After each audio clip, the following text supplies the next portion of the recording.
higher. I am the chosen. I am the chosen.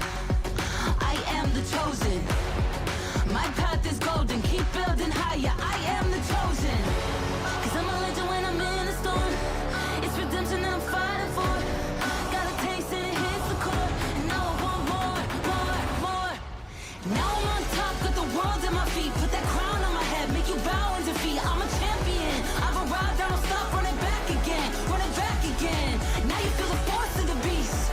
From the north to the south to the east to the west, I'm the best, I'm the best. I can feel the fury, put this dog on a leash. Feel the fire on my breath, hear the grind in my teeth. I'm an outlaw, put a target on my back. You can aim for, aim for. You can watch me fly above the rest. Sky high, hear me begging on my chest. I'ma find you. I'ma find you. Fight for glory, change the story. Better watch out, better start to worry. Fight for glory, change the story. Future's all mine when I find the fury. Fight for glory, change the story. Better watch out, better start to worry. Fight for glory, change the story. Future's all mine when I find the fury.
Crank up back to back. Oh, oh, just like that. I see a dub in my future stats. Oh, I know a place you can go. The doghouse outside my massive abode. It's lovely, it's cushy, and sometimes it's cold. Now sit and watch me get this gold. Oh,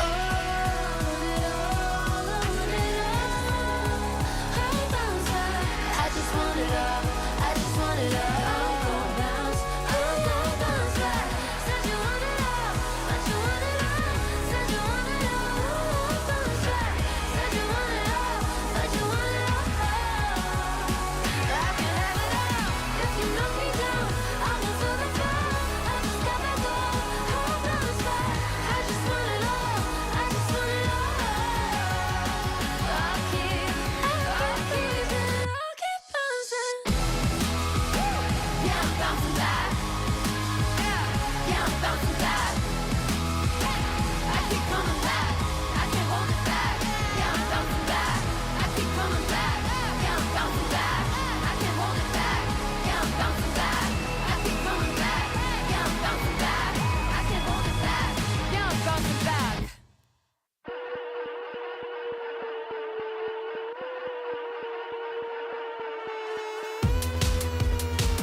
It is that time. It's game time. You can just hear the crowd going crazy. Oh my God! It was so close! Vico, Flixie, Chap, and Teeny. It's a battle of Europe. Teeny, the first to go down. Chap's also weak. They close the game, and game number 1 will go to Chap and Teeny. Match number 2 is here. Vico gets slammed in on from 2 angles, but Cammy gets crushed. Queasy and Thomas, they look up, coming out the storm. Baka there, and Baka has high ground now. It's so good from Queasy. I got some important people in the audience that told me that I should go hide and not die, and that's what I did. Get high, don't die! Get high, don't die! We're getting right back into action. This is game number 3.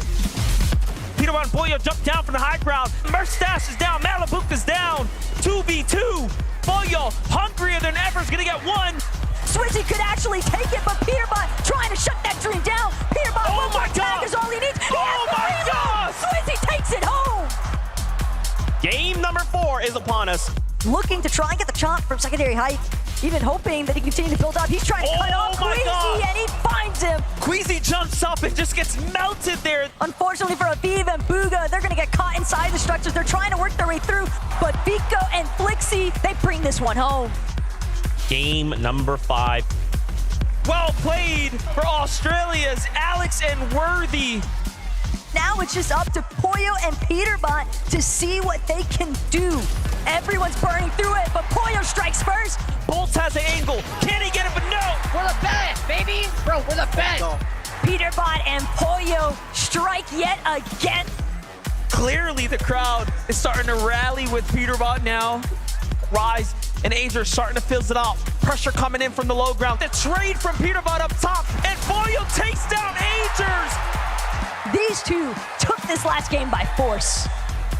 That is a 150-point lead for Peterbot and Poyo.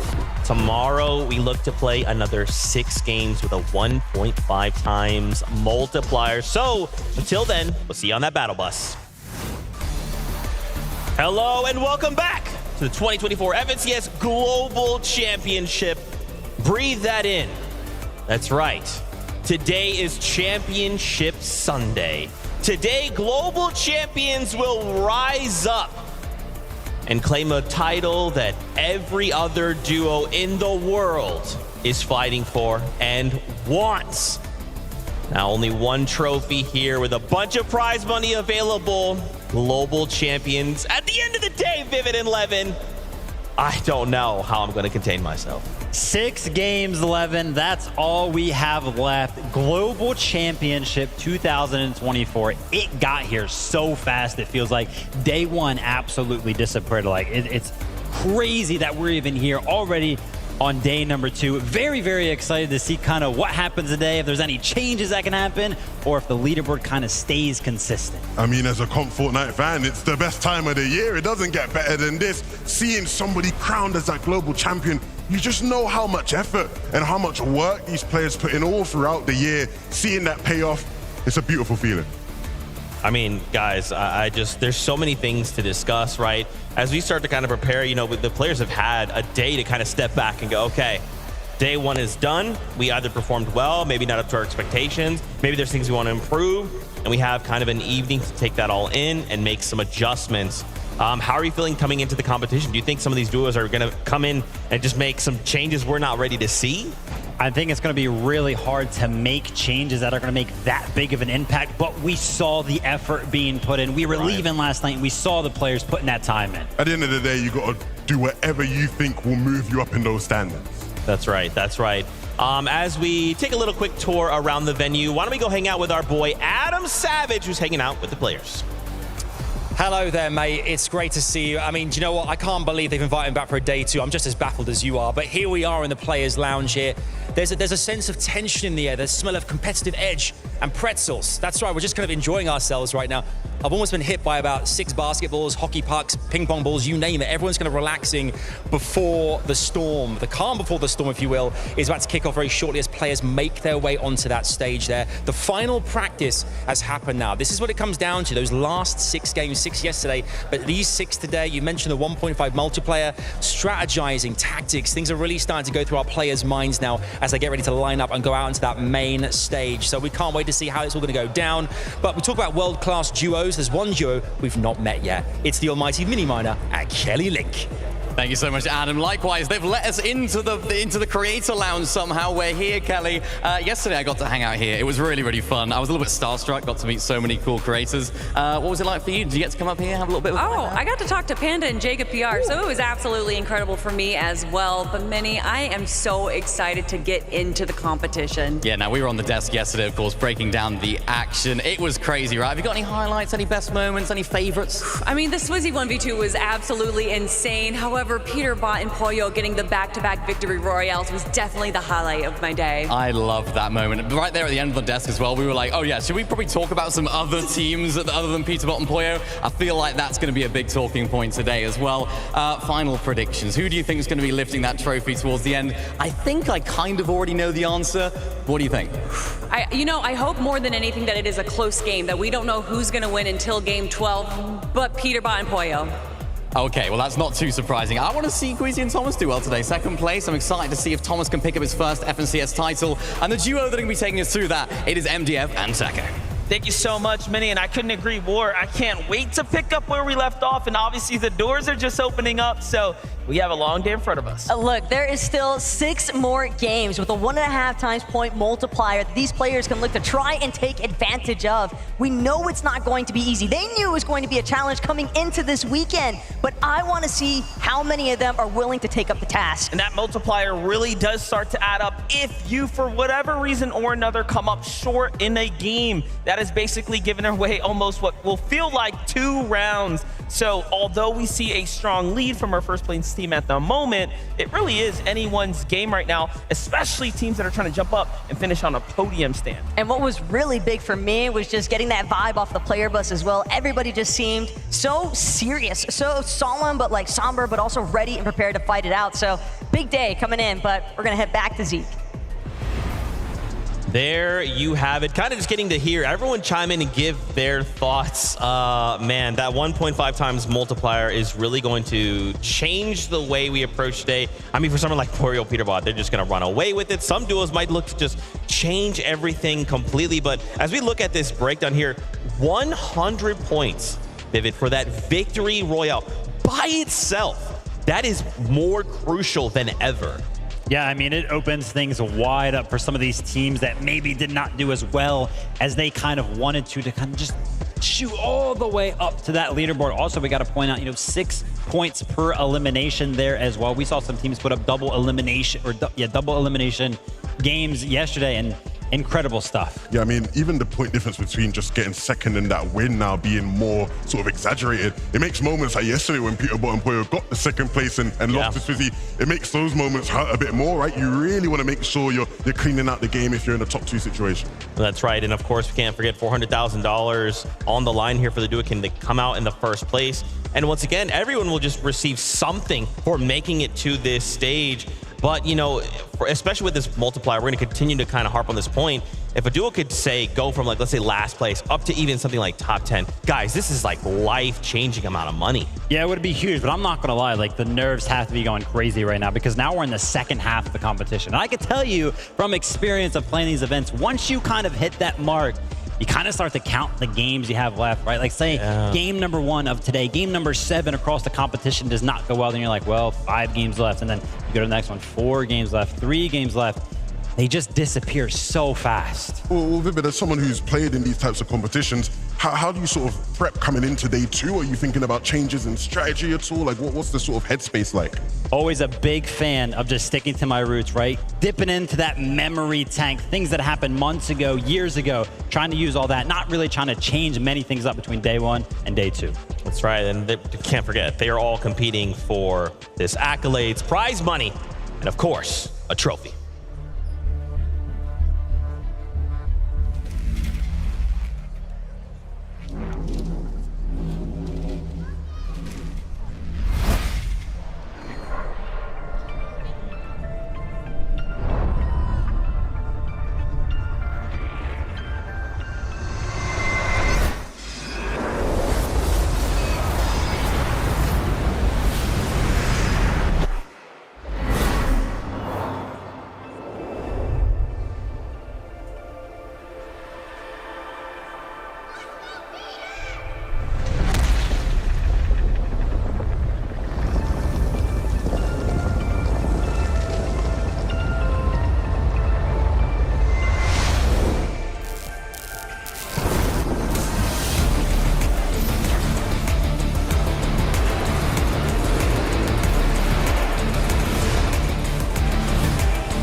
welcome back to the main stage. I am standing beside this incredible trophy. Do not worry, I won't go near it. I am way too irresponsible. But here we are on the main stage. In a few hours' time, one of our duos will be stood next to this, lifting it high in the air as the global champions. Fort Worth, on a count of three, let me hear who you think is going to win. 1, 2, 3. I think we covered just about every single team, all of them. For you guys at home, you're in for one heck of a ride. We are here too. Players are getting ready. They'll be out very shortly, but it all comes down to this. This is it. The FNCS Global Championships 2024. Fort Worth, one more time, make some noise! Zeke, Levin, Buddy, Vivid, we can't wait to get things started. Over to you. Thank you guys so much. Adam is so great. I mean, you've got these crowd riled up. They're excited. We're excited. So if you're just tuning in and you missed out on kind of where we're at, what's going down, we got a leaderboard for you. Let's start right where we should. Peterbot and Pollo, right? These guys just went absolutely crazy. And, you know, actually, before we get them, because I'm sure we're going to spend so much time talking about these guys, I wanted to highlight here some regional representation in this top 10.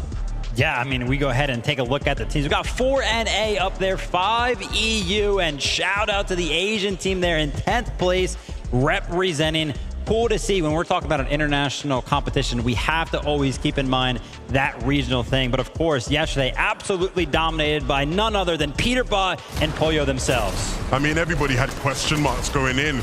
Were they going to consistently get out of the raft 12 out of 12 games, or at least, but they won 6 out of 6 games, you know, with medallion, with some loot, get that forecast, and they did. And when they let that happen, when the lobby lets that happen, Vivid, you are asking to be playing for second place. We were watching this pretty much the entirety of the year over on NA, second, first, and first in all 3 of the majors throughout the year. But watching this duo kind of evolve, everybody kind of, you know, they see Peterbot, they're like, oh, big ego, always just confidence. But kind of, I like to associate that with just going for high ground and sticking to kind of what they know. But they've actually adapted throughout the year, which I think is huge for a team like this, because it used to be very, very high ground heavy. But we've seen even yesterday, low ground was a favorite for them. I think it speaks to the completeness of them as a duo, right? They feel comfortable in all different stages and phases of the game.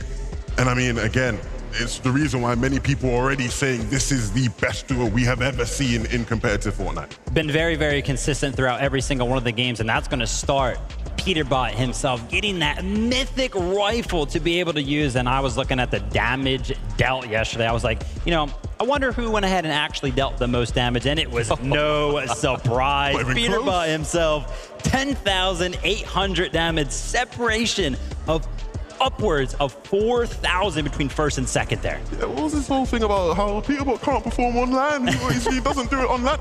Give it a rest. I mean, this man is on a different level. And you already sort of highlighted there, the guy talks a lot of smack, right? Yeah. But he backs it up, man. And it's like, at a certain point, you just got to take your hat off and say, fair play, man. You might just be the best player. When you're there shouting on the stage, I think we can all probably agree. Yeah, I mean, do we expect them to kind of come in and make any changes, right?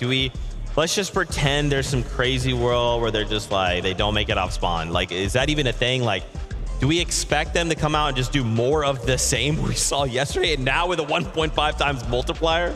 Nah, I think it's going to be more or less the same as what we saw yesterday, right? Zeke was kind of having a conversation earlier. It was like, yeah, they're kind of contested over at the raft. Like, that could kind of cause some problems.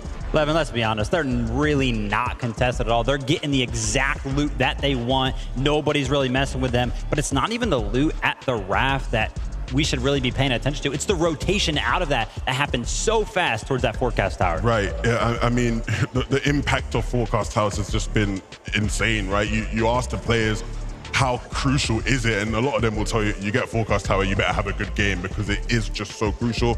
And these guys are using it so well to their advantage every single game, it feels like. Absolutely. I wanted to highlight there the duo in second place and talk about them for a moment. It's Thomas HD and Queasy. I think the duo that's going to perform the best this weekend is probably going to be Peterbot and Pollo. They've had like a really dominant performance this year, so yeah, I think that's them. I think the duo that's going to perform the best this weekend is probably either Vico Flixi or Cam and Seti. I think Cam and Seti are just always going to perform on LAN, and them having an uncontested spot like that is also Vico Flixi. is crucial to their success. Man, oh man. Queasy and Thomas HD, I would love to see them pick up their first title for Thomas HD in this setting. We put a 1.5 times multiplier. We put a Monarch pistol in the hands of Thomas HD. Anything could happen. Yeah, I mean, yesterday, me and Levin were watching the games. We were like, oh, okay, let's go ahead and check out what Thomas is doing. Oh, hitting headshots with the Monarch pistol, I see. Yeah, just pretty much carrying that Surge game for the duo. I mean, look, we got a lot of Danish observers, you know. They love to watch their own. And to be fair, today I'll give it to them because Thomas has been on a different level, right? He obviously has a lot of expectations on him, people wondering when is that win finally going to come. He is playing for it clearly because every single time, like you said, he was just on point. It was like you couldn't really catch him out at all either throughout the day. So yeah, if they can keep playing like that, they're going to be in for the running for sure. Yeah, super, super tough there. I actually want to go ahead and reference that damage dealt that we kind of looked at just a little bit ago, right? Peterbot and Pollo obviously was towards the top of that. But there's a little bit of information on that one that I wanted to go ahead and discuss as well. It was the fact that Thomas was actually in second place. And that's actually really, really impressive because when we kind of think about it, something that we don't necessarily always talk about is the fact that Peterbot is getting a weapon consistently every single time, right? That mythic rifle. It's something that he will have in his hands every single game. Whereas Thomas kind of has to loot, right? Maybe he won't get a Monarch pistol every single game, right? Not as easy to be consistent when you're not getting the consistent loot that other players are getting, but still in second place for damage dealt. Right. Might not have the consistent loot, but consistently putting that damage in for sure, right? He was on it throughout the day. And it was just good to see both of them sort of in a really good flow, right? I think when you look at Queasy, he's clearly feeling very confident about the game plan and the strategy moving throughout the game. We spoke to him after the tournament yesterday, right? And he sort of was VOD reviewing, looking back at their games. And one thing he's noted that I thought was really interesting was he felt coming into the competition, their mid games was going to be their strong point. Like mid games would be easy. It was just about figuring out what they do in end game. Whereas yesterday, it felt like it was the opposite. Their end games were magnificent, whereas mid games at times could be a bit scrappy. And so seeing if they can work on that, that should be even better today. Okay. Well, guess what? We can actually hear from Queasy, from Thomas HD, because Adam Savage is standing by with the duo now. Yeah, I've managed to wrangle a Queasy and a Thomas HD back here, fellas, and I'm keen to talk to you guys. Obviously, yesterday, Queasy, it was a great start to proceeding, second place right now. Did everything pan out as you expected? Anything different to what you kind of came into the Global Championships thinking it might be different? I mean, we prepared a lot, but I feel like everyone in this global is like kind of hitting their strats. So it was kind of like freestyling plus what we prepared. So we'll see what happens today. Obviously, mid-game as well, the fellas on the desk were talking about end-game looked magnificent yesterday, but mid-game today, how do you guys ensure that you capitalize on that as such a pivotal part of your game? I mean, I feel like our mid-games yesterday was perfect, and I think we're just gonna like stick to the same and like maybe freestyle a little bit, but yeah, I think our mid-games will still be fine today. We obviously saw back in 2022 Invitational, you guys, when you had to, against the Cami and Seti in that last game, Queasy, you were there, you kind of pushed. This today, Peterbot and Pollo, if they get those points early on, can you see you guys doing something similar again? Can you kind of like take the bull by the horns and really try and make it your game? If third place is far enough, definitely. I love that. I'm so excited. Thomas, as well, I mean, we all talk about this all the time, about your history in this competition. You've been there second so many times now. We're all desperate, me included. I want you to get this FNCS win. What would it mean for you to actually take away a global championship first FNCS win today? I mean, it would be crazy, like unreal. Like I would not expect to win on LAN as the first FNCS win, but yeah, it will literally complete my career, I feel like, and yeah. We can't wait to see what happens. Queasy and Thomas, you're going to get ready very soon, but it could happen. Second place right now. Later on, it could be first. We'll have to wait and see. It's back to Zeke and the fellas. Queasy, don't you get me excited like that, bro. They start landing on Peterbot and Pollo. I'm going to lose my mind. I'm going to pass out like 6 times. Levin's going to have to come over, pick me back up. It's going to be a crazy time. This duo, man, so excited to see them compete, to see the adjustments, because they may even have some secret strats lying in the weights. We have no idea. Let's take a look at that leaderboard, though. We wanted to kind of just talk through some of the more through some of the duos we're seeing, rather. In 10th place, we did want to kind of take a moment to double back here. Napoli, Coyote, they're in your 10th place. An Asia team representing and in that top 10. That's what I love to see. Huge there for the duo, right? Landing all the way up north. And honestly, the place that we kind of saw them mostly throughout the day yesterday was actually fighting over that bunker. Right, and obviously that bunker is usually claimed by Reet and Ritual. They're accustomed to fighting for it. And when I asked Reet and Ritual about like, how do you feel fighting those guys? They've naturally, as you'd expect from Reet especially, felt incredibly confident. But the one thing that they made sure to do, and even their coach Sven did this as well, he gave props to Koyota. He said, look, when we're fighting for that bunker, it's not straightforward, we're just going to roll these guys because they're an Asian team. No, Koyota can keep up. Of course, Mipoli as well is a player that gets a lot of credit, a lot of hype. So it's good to see these guys repping their region strong, the highest sort of place in smaller region team right now. Hope we can see them stay in that top 10. And one of the most impressive things for me, and we actually saw, taking a look at some of those highlights right there, getting into the end game, 0 eliminations, right? If we kind of take a look at some of the competitions that happen on some of those smaller regions, those that kind of win FNCSs are placed very, very well, usually they have so many eliminations, right? That's kind of like their play style. That's how they get it done. That's how they get the win. But here, being able to kind of adjust, as you can see there, just 11 eliminations over the course of 6 games and still finding yourself in the top 10. That means to me that they're actually getting able to get that storm surge from a distance, which means that there's a strategy based around it. There must have been a ton of prep. Absolutely. We'll see if they can sort of keep that going, because as we know with these 12-game formats, the meta evolves as the day, pans out, right? Queasy sort of mentioned it earlier. People freestyle, they figure things out as the games go by. So hopefully these guys can keep up with it. Yeah, and I think it's an interesting point you bring up that obviously they're getting, it seems like they should have more eliminations, but then you look at the top of the leaderboard, you're like, oh yeah, Peterbot, Pollo, they're kind of like affecting the entire lobby. So 11 eliminations over 6 games, good enough, works for us. We wanted to also highlight Acorn and Cold for you, obviously just a powerhouse of a duo coming out of NA. And now once again, we have to look at everything through the lens of the 1.5 times multiplier, right?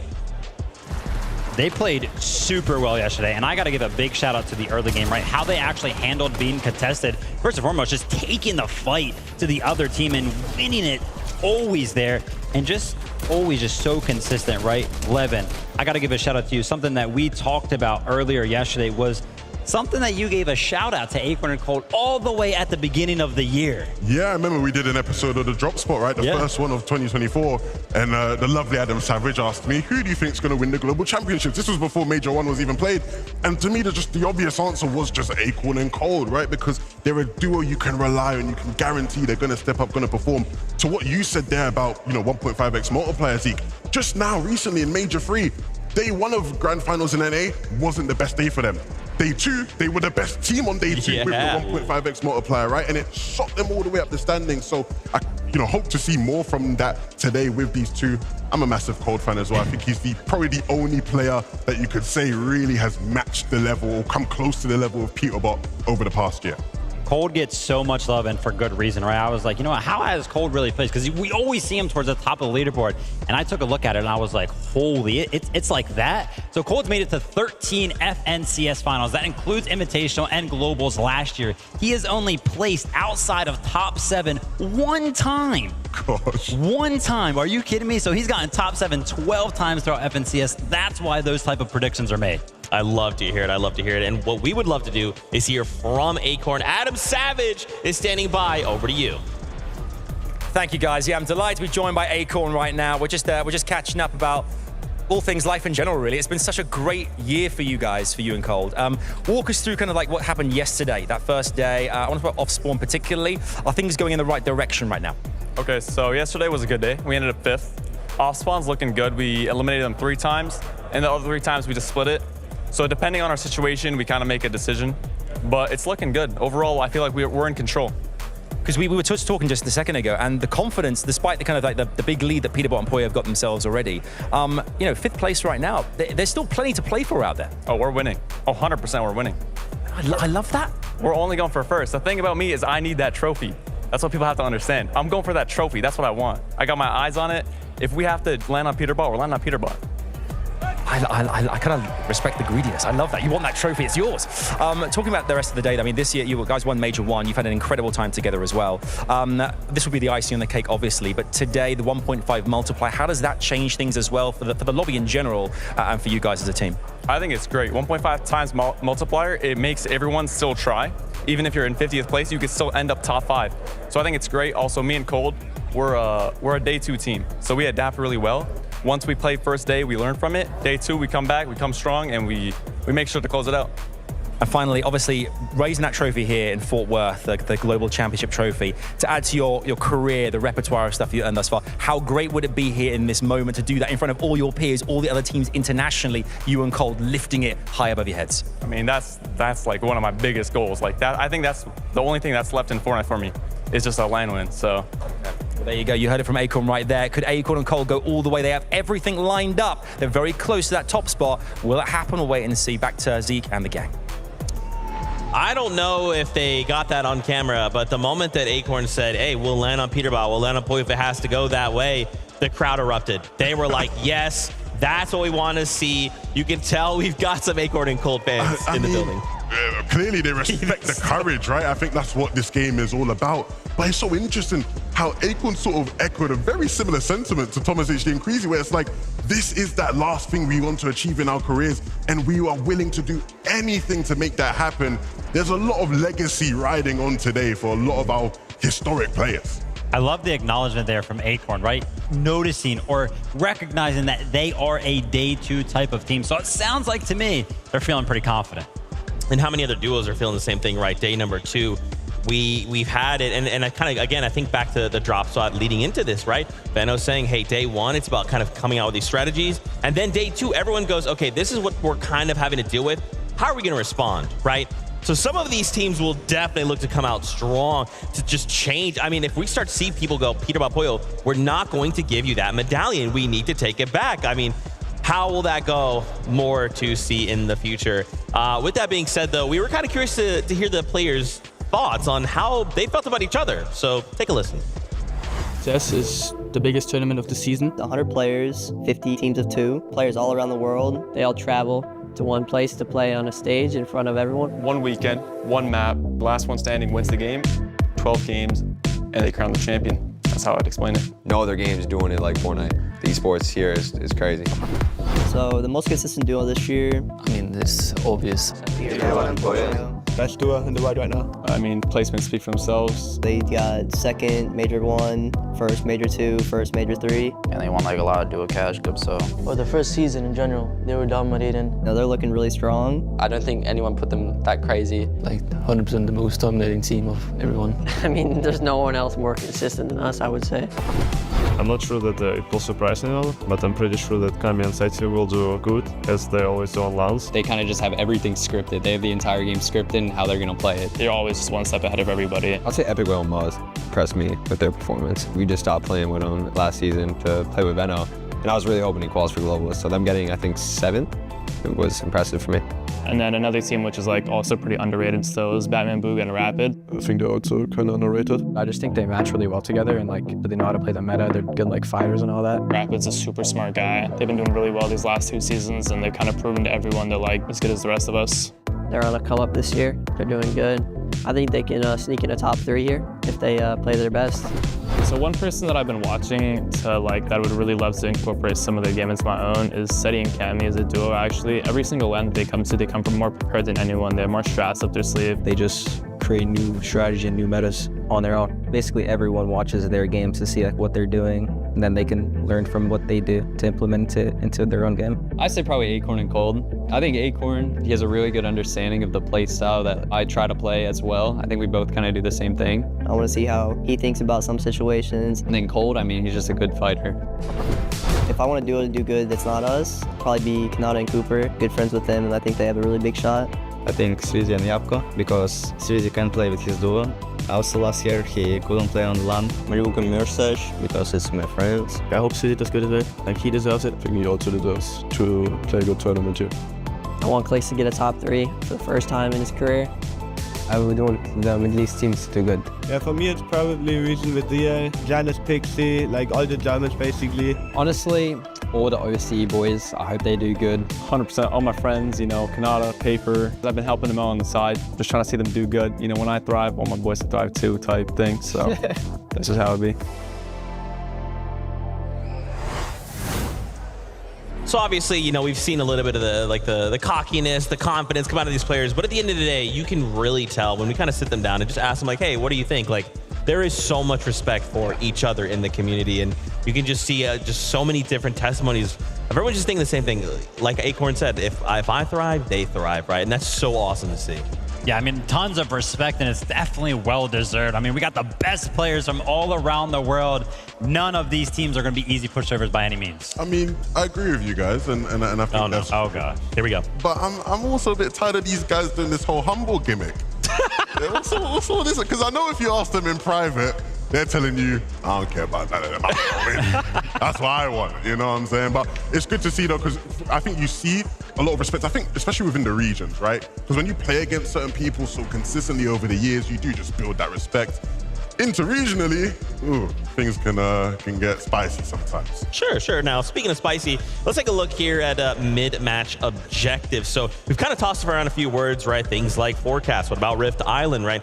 We wanted to kind of break down how these objectives have really impacted the Global Championship. Yeah, so for anybody that does not know, Forecast Tower's objectives that spawn around the map, you can instantly tell when you hop on that battle bus or when you're flying over it, if it has spawned or if it has not. And you're going to see that tower there. And it's a big thing to fight for because basically what allows these teams to see is one zone further than everybody else. So they'll have an indication of where they can actually rotate to, and it leads to a big advantage in terms of position. Yeah, I think it's very clear from looking at how these games are played out that the mid-game objectives and how people play for them are having a big impact in how well people are doing, right? Of course, the Forecast Tower in particular is just such a crucial one, right? Being able to see into the future where people need to be positioned with zones is crucial. But even the loot that you can get from the bunkers, right? The weapon bunkers, even the islands, right? We talked about it a bit yesterday, the positional advantages you get from playing from the island, being able to pad off of it or maybe use one of the rifts underneath it to get into some of the deeper zones. Like, there's so many advantages to be gained from these mid-game objectives. And there's just something really small that we kind of always talk about as those weapon benches, the upgrade benches. And I was kind of curious, we kind of talk about, like players can get those benches.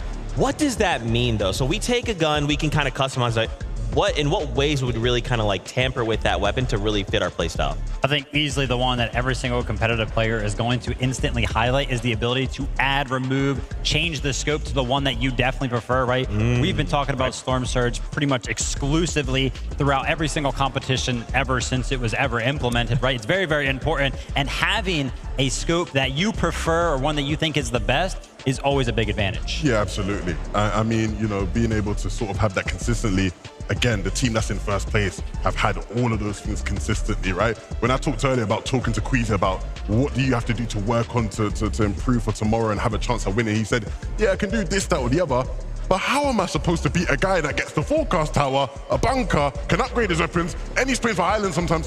What am I supposed to do about that guy, right? Like, it really is such an advantage that Peterborough and Poyo have, and other players around the map are taking advantage of as well. Yeah, that's right. Really being able to cater those weapons to the player playstyle, and some of that even revealed itself in Storm Surge, right? I was kind of curious to kind of discuss how Storm Surge kind of was impacting these players. Yeah, exactly. So obviously the top 5 teams throughout the competition, you know, they've been doing very, very well throughout the day. And we were kind of trying to, you know, make some sort of a relation to how much damage they have actually taken from Storm Surge. Are they really getting affected by it, or are they kind of just bypassing it? Are they doing so well? And as you can see, 2 teams in the top 5 right now, Peterborough and Poyo, Vico and Flixie, have not taken any damage from Storm Surge whatsoever. And then the rest of the teams in that top 5, 4 ticks, and 6 ticks, definitely not a lot. Yeah, not much at all. I mean, if you're Coach Raz, he's looking at his 2 teams, Vico, Flixie, Peter, Poyo, going, no Storm Surge ticks, I've done my job. I have done my job. That's what he'll be thinking there. Just an insane stat. Right. Crazy. Yeah. Both of these teams, you know, not like that means like you got your Surge locked down. And that's why when we talk about like teams and being able to carry on what they did in day 1 into day 2, you look at a team like that and go, if they're not struggling with Surge at all, and they're gonna keep getting their mid-game objectives and whatnot, like they're gonna keep doing well. Absolutely. Yeah, and we've seen teams all the time struggle with Surge, right? Because remember, you're trying to get above a number. The moment you drop below, you're starting to get hit for 25. I mean, how do we are there quick ways to kind of deal with this? Is it a Monarch pistol, right? Is it a shotgun? Is it just Let's find a box. Let's go for the fight. What do you think?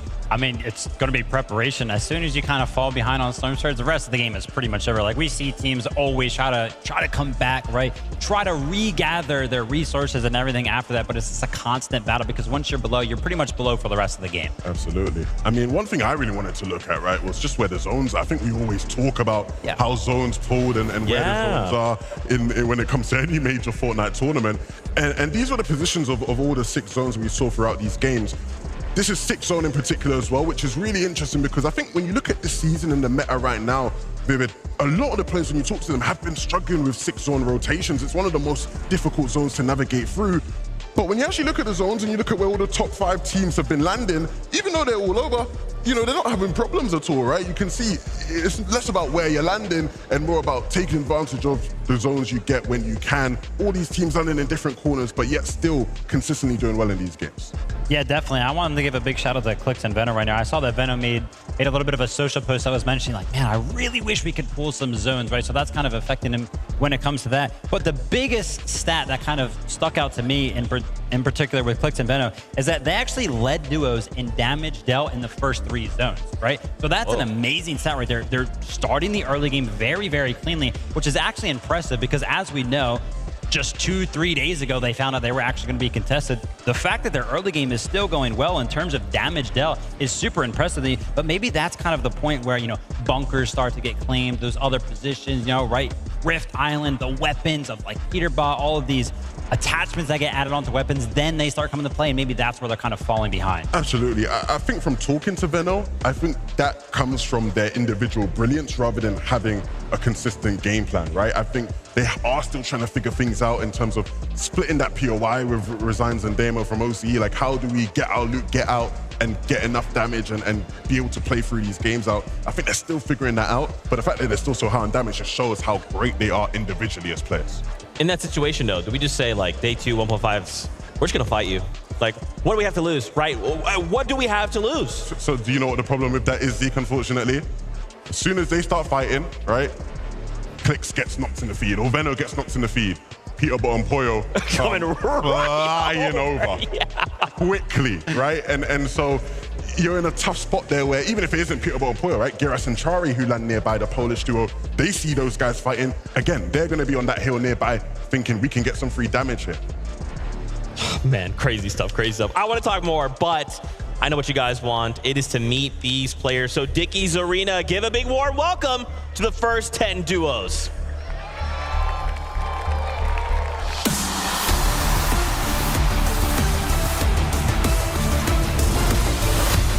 It's Alex and Worthy looking to even the off-spawn score. These guys are ready to start day 2 with a bang.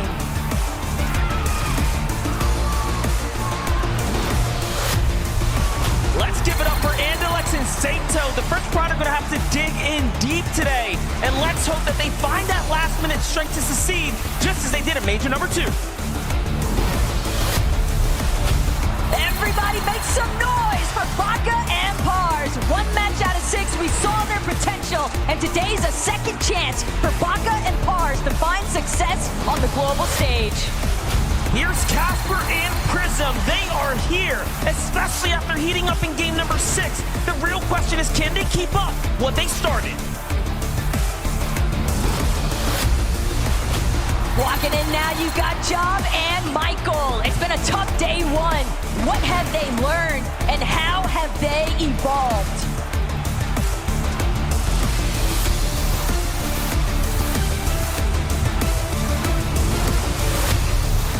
Hold on, it's CCB and Nathan. We know they're known for their consistency, but who would have called them being just inside the top 10 after day number 1? Now, let's see what they can do. One more time, it's gonna be the double T's, Trashy and Threats. They knew it wouldn't be easy, but the top 10, it's so within their reach. Coming in hot is Scroll and Sky, the Danish duo that have had their biggest task in front of them right now after closing day 1 right inside of the middle of the pack. They know it's time to pick up the pace. They've got 6 more games to make it happen. Let's get after it, Kadu and Sion.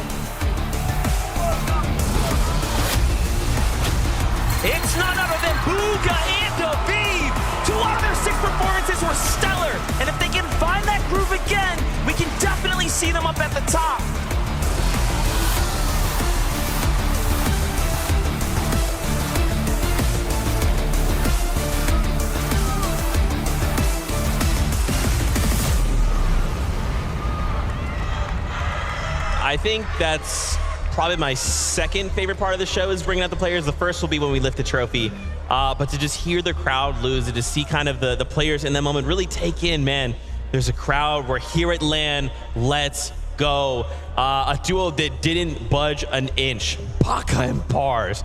So locked in right now. It looks like they've got their eyes on the prize. Very consistent duo out of NA. I think a lot of people had high hopes for this duo, even including them into the top 10, just because of how consistent they are. Often, it's like, oh, they're the NA Cammy and Seti. They just play so passive, always playing for the placement. But right now, 11, kind of disappointed in the sense that they are in 23rd. Absolutely. I think part of why maybe things have gone a bit awry for them so far is, as we've seen with a lot of teams, I think a lot of the mid-game strategies people had prepared, the lobby just looks so different, I think, to what people expected, right? We've seen that effect with a couple other teams as well.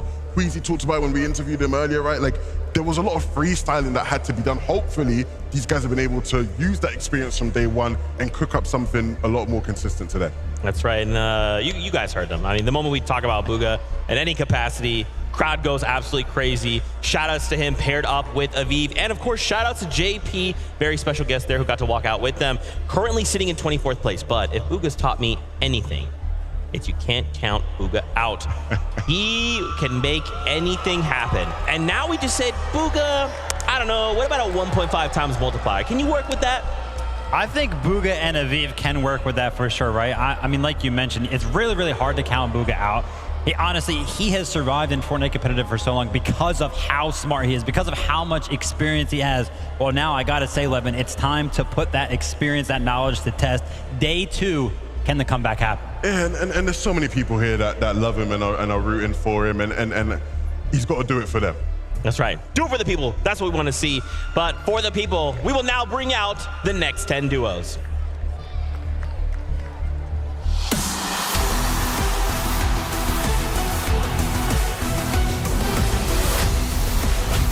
Whale and Muzz know what it takes to win, and today it is time for an all-star performance. Show us what you got. Let's give it up for Chap and Teeny. After winning game 1, they've already proven that they are championship caliber. However, it was just the start of their journey. Rise and you must start at day 1 off strong, but can they hone in on the consistency? Because this is where it matters most.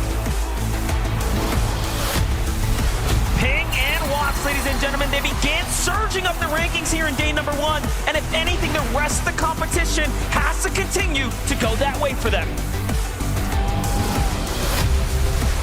It's been a lot of growing pains for Danath and Tinka, but you can't count Oceana out. It's a new day, and it can always be a fresh start.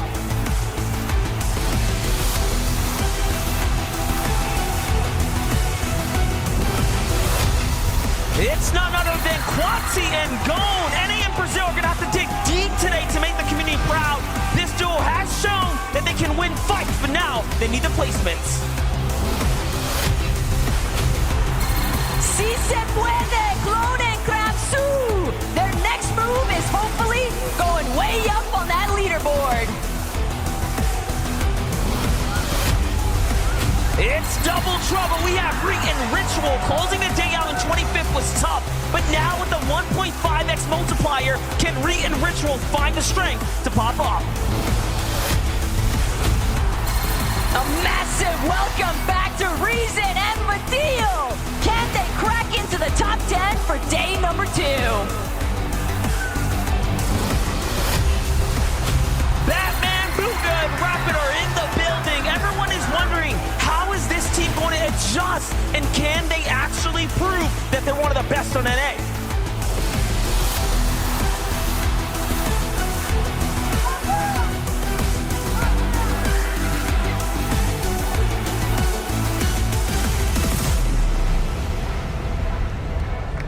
Never gets old. Never gets old. Love to have these players walk in and just kind of, again, feel that energy from the crowd, feel that electricity. So for you guys in the arena, every time these duos come out, make some noise. Let's take a moment here to highlight some NA West teams. Kelly, well, sorry about that. Reet and Ritual, very excited to see this duo. And again, I'm just going to continue to frame everything through that same exact lens, 1.5 times multiplier.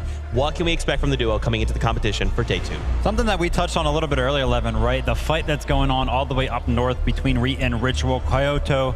And honestly, I think the biggest thing there for me is that fight happening over that bunker. There's been so many teams. Every single time we go up there and take a look at one of those teams, there's like 4 other arrows just surrounding the area. So I think it's honestly just brought way too much attention to that area of the map. Maybe they'll have to switch it up today. I mean, I think we are seeing that, right? Where teams are struggling for damage, where are they going to naturally rotate to? They know there's going to be people at the bunkers. Let's go there.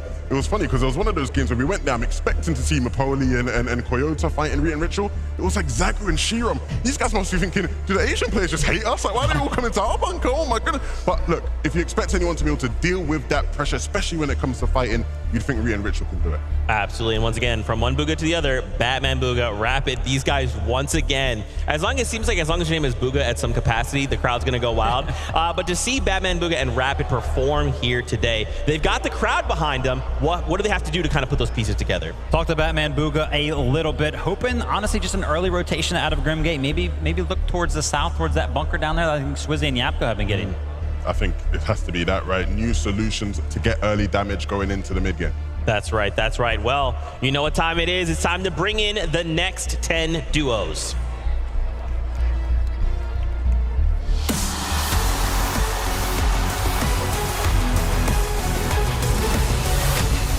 No matter the odds, Swizzy and Yapko are ready to run it back, but they'll need more victory royales if they want to get the job done. The pride of the Middle East, Adapter and FKS. Game 1 was the round that determined the pace for this team, but then they lost the steam. Can the Middle Eastern pride make a big comeback today? Hello again to Trulex and Chicho. The foundation is there, but they've got to build up if they want to reach a global championship. Fort Worth, give it up for K-Shutta and Keiki. If this team can make it past the mid-game, we expect huge things. However, we all know it won't be easy. They've had a day to work on their chemistry, but regardless of the outcome, Chiefs and Chris, you've got the hearts of champions.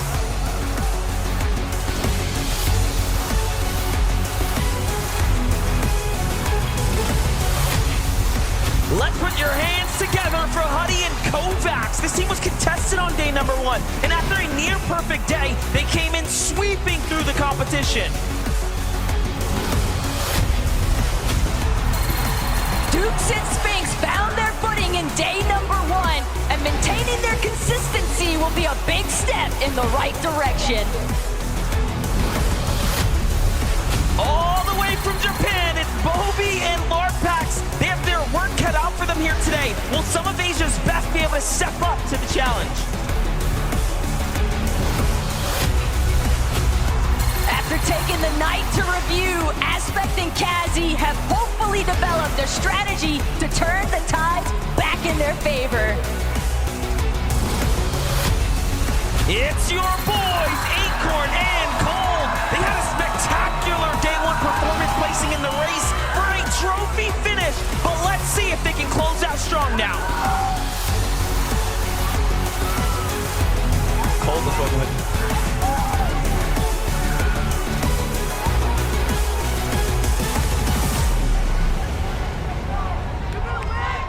Let's go, and fans are still cheering for Acorn and Cold. I wanted to take an opportunity here. We kind of referenced this damage, top 5 damage out of yesterday's performance. We got to look at Trulex and Chicho. Chicho on that top 5 as the most damage done. This is a duo we cannot count out. I mean, we called it out yesterday, right? Because we were watching them games and we tuned into them and they had like more than 5 elims, which if you know anything about them as a duo, that's not typically what you expect. These guys were popping off, they're dealing damage. Their game plan is, ironclad, right? It cannot be throttled in any way, right? And so I expect to see these guys continue their dominance today. Kind of known for doing those giant towers that put them above the rest of the lobby. An interesting stat there to kind of point out is that they're actually the only duo in the top 5 with 0 time spent on the higher ground as it pertains to the end game, right? So in that middle game, they're all the way up there. Come down to the end game, they're going for the low ground. Wow, crazy stuff. And of course, don't worry, crowd. We'll talk about Acorn and Cold, of course. Fan favorites here without a doubt. And again, you can just tell in their face, they are so locked in. They know what needs to be done. Now they just have to pull it off. I need to see more people in the crowd hitting the cold celebration. I need more of the cold celebration. I mean, look, we know what these two can do. They've contested us format Alex and Sato. It went pretty well for them. I mean, they've historically done well when contested as well in the past. So I just expect them to do more of the same. Acorn talked about, again, pushing the bucket a bit, right? Going even harder today and making use of the 1.5x multiplier.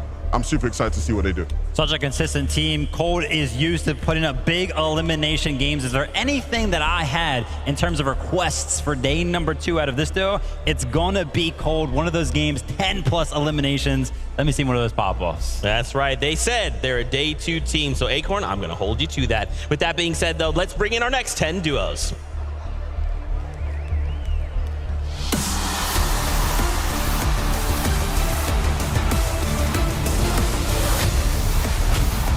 Starting the day off in 2nd place, but Queasy and Thomas HD have only one goal in mind, and that is to break the curse. Put your hands together for Koyota and Mipoli. This Asian powerhouse has their work cut out for them today, as they have proven to be the best team in Asia for day number 1. Experience gained is never a loss. Let's see what Shadow and Virgo have in store and what they've learned since day number 1. Gears and Shari, everyone, after the 18th place finish. We'll just have to see what this team can do, as they have a bit of a way to go here in day number 2. We know that they're entering from the final hour, but Visuals and Braids may still have some tricks up their sleeve here in day 2.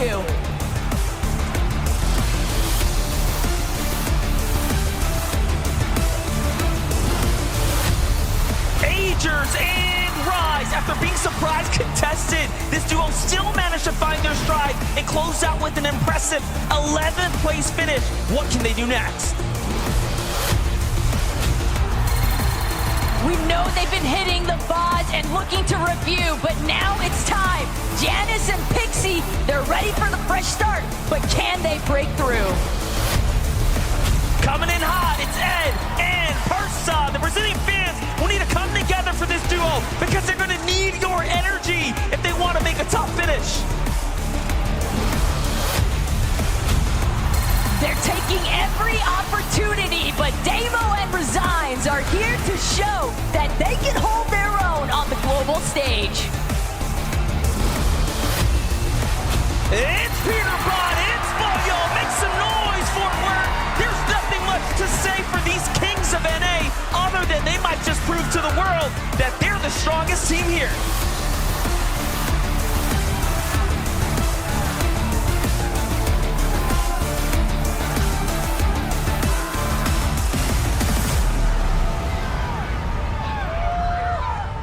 Man, I feel like the Dickies Arena was not making nearly enough noise there for Peter Bot and Poyo. I'm a little bit disappointed by you, crowd, just like a little bit. They're still waking up. It's fine. It's fine. You're still with Peter Bot and Poyo? They'll get there. They'll get there. Maybe with the last 10. Maybe with the last 10. Man, Thomas, HD, and Queasy, though. We kind of talked about them at the start of the show. I want to talk more about them, with them now being super locked in. Look how locked in. Look how locked in they look. Look at Queasy. You know, there's a 4-letter word to describe what that is, you know? A-U-R-A. Aura. Straight aura right there. Look, he said all that needs to be said about what they need to do today. I want to see them deliver, man. Queasy's come close in the past. Thomas has come very close many a times. I want to see them get the job done today. Yeah, Levin, you mentioned it, right? They did mention what they need to do today. And I think the quote went a little something like, what? Get height? Don't die. You guys are tripping me out here. All right, crowd, let's hear it for Peterbot and Pollo. There it is. The duo in first place, looking to hold on to that lead, but can they do it? This is a new day. Anything can happen. And again, 1.5 times. A lot of pressure. I would say a lot of pressure has to be on the shoulders of both of these players right now. Such a big lead. Game in number 7, I think, is going to be telling. Are they going to use it as kind of like a reset game? Are they actually feeling nervous at all? I've got no idea. I would be nervous. I don't think they're feeling any nerves. Okay. I'll be honest. I think it's like when you're Peterbot and you talk as much as you do, but you're seeing the results come through, it's like, why be nervous? Like, I'm saying I'm the best. I believe I'm the best. And the results show I'm the best. So why would I be nervous? Can't argue with that. Can't argue with that. Well, crowd, we've only got 10 duos left, so you need to make some serious noise for our last duos.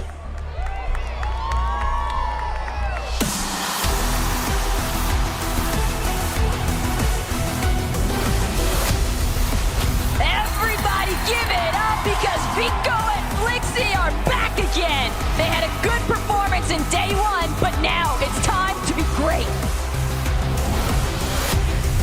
Here's the Asian powerhouse of Zaku and Shalom. The global stage pressure is truly showing that anything can happen. Will they be able to make a comeback today? Bryce and Bolt are back. Lucky number 7 to close out day number 1, but they're still aiming for the top.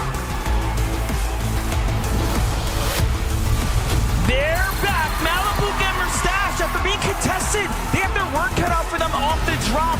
They'll just have to see and wait what they can do.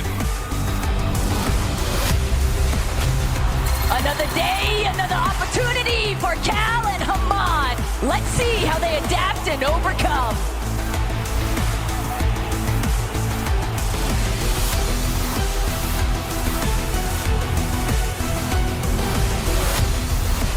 Let's welcome Paper and Victor V. The fans know him, the community loves him, but they need to step it up if they want to have a trophy finish here today. Still here, ready to make Brazil proud. King and Phaser. They'll have to fight their way back into the conversation, but they're ready. You know who this is. It's Kanata and Cooper, and they're right in the middle of the race. We'll need the champ to finish it and find a second win if he wants to succeed today. It's been a rocky start here for Cammy and Seti, but the Polish powerhouse are due for a comeback. Can they make it happen? Let's give it up for Clicks and Vino! Meditation, preparation, resilience is what this team stands for. The fans are rooting for you, but how far can you push it now?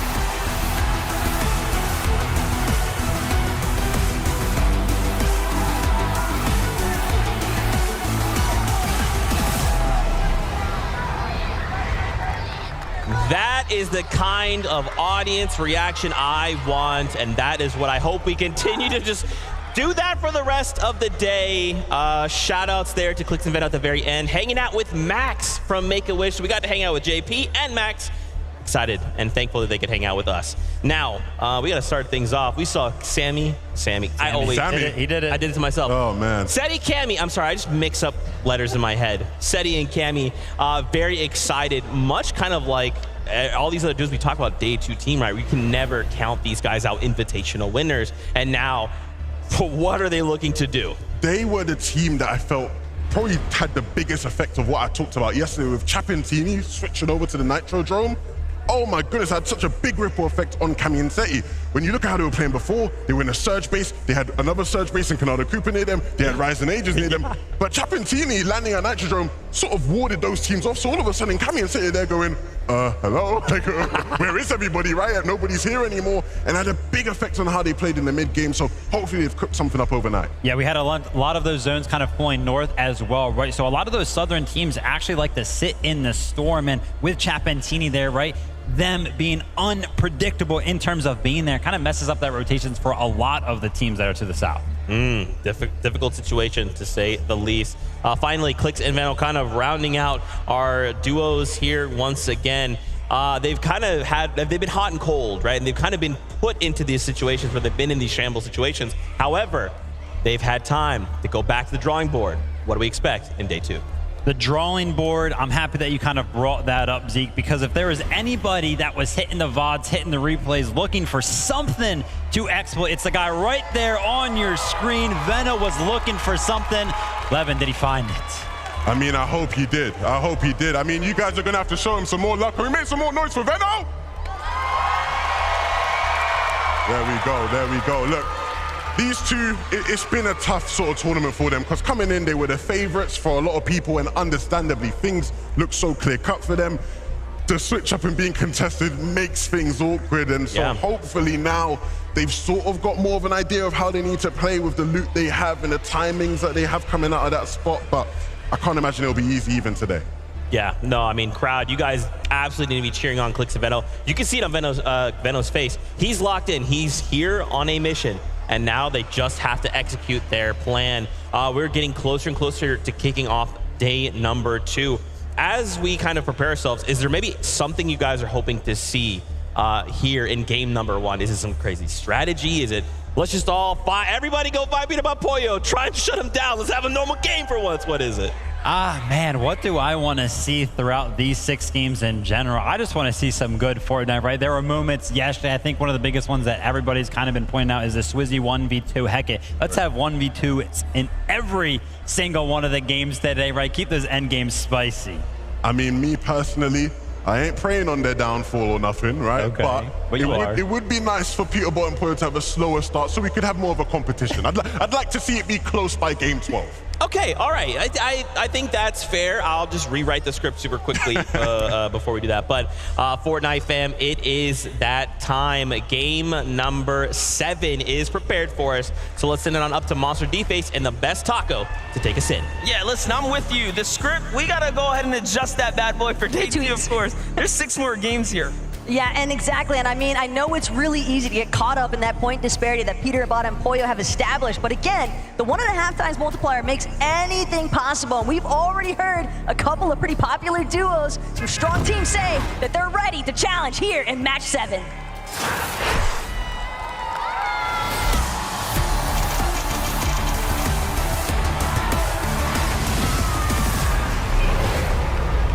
Match number 7 is here. Day 2 of the Global Championship has arrived, and this is what it is all about. Who will have the start of the career, really start of their day, go the way that they expect it to, as Queasy and Thomas are going to be the first to touch down. We already had the chance to interview this team as well, right? Start to get a feel for what's in store for them. And you can tell there's other players kind of in the vicinity. However, they have the drop fully to themselves, but it's not the same for teams like Malabuka here.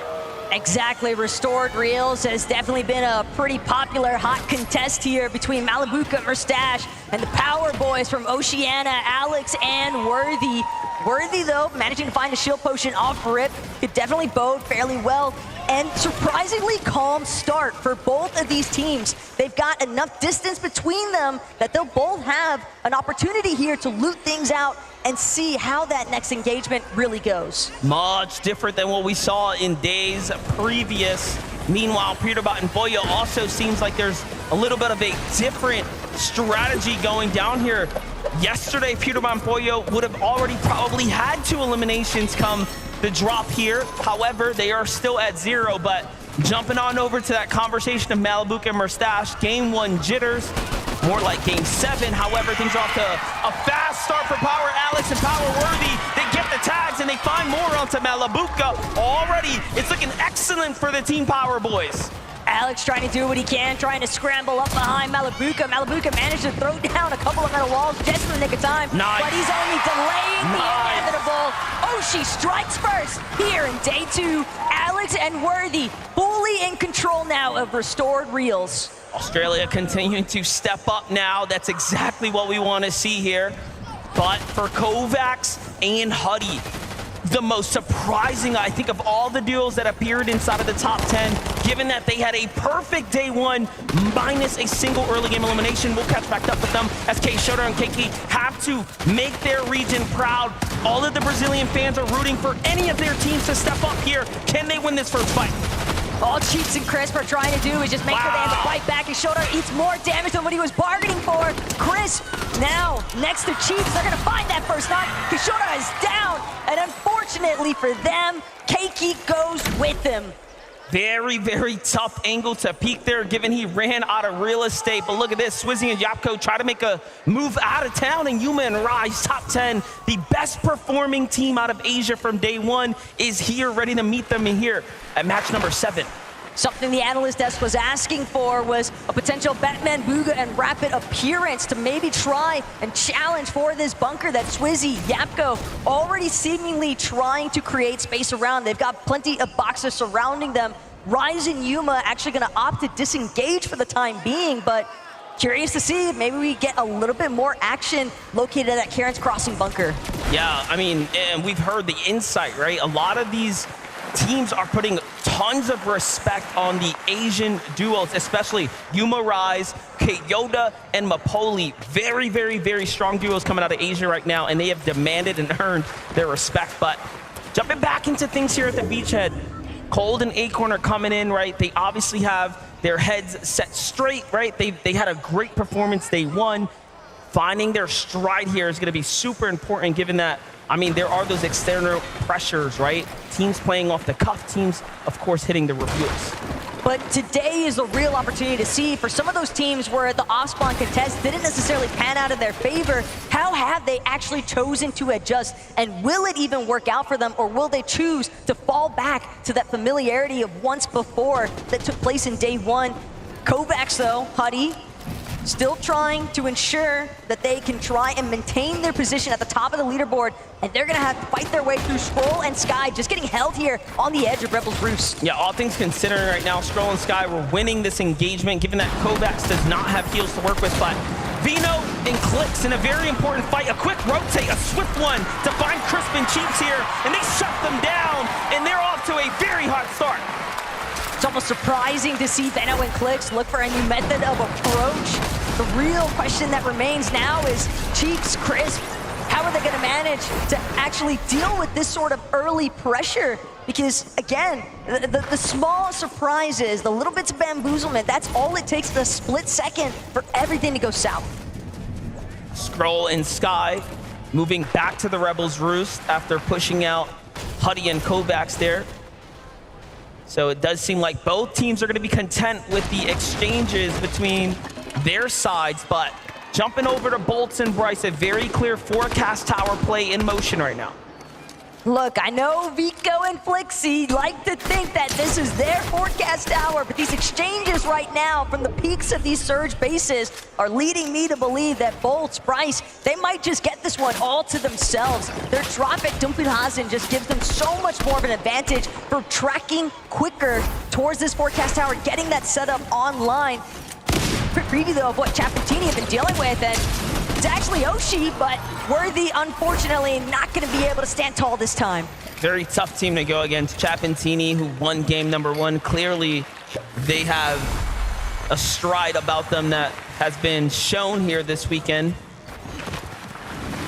Match 7 now, starting off in almost similar fashion. It seems like while everyone's trying to get their bearings, they start a bit ahead, but keeping that momentum is going to be one of question here today with this European duo. And, you know, overall still within the top 20 is impressive to say the least.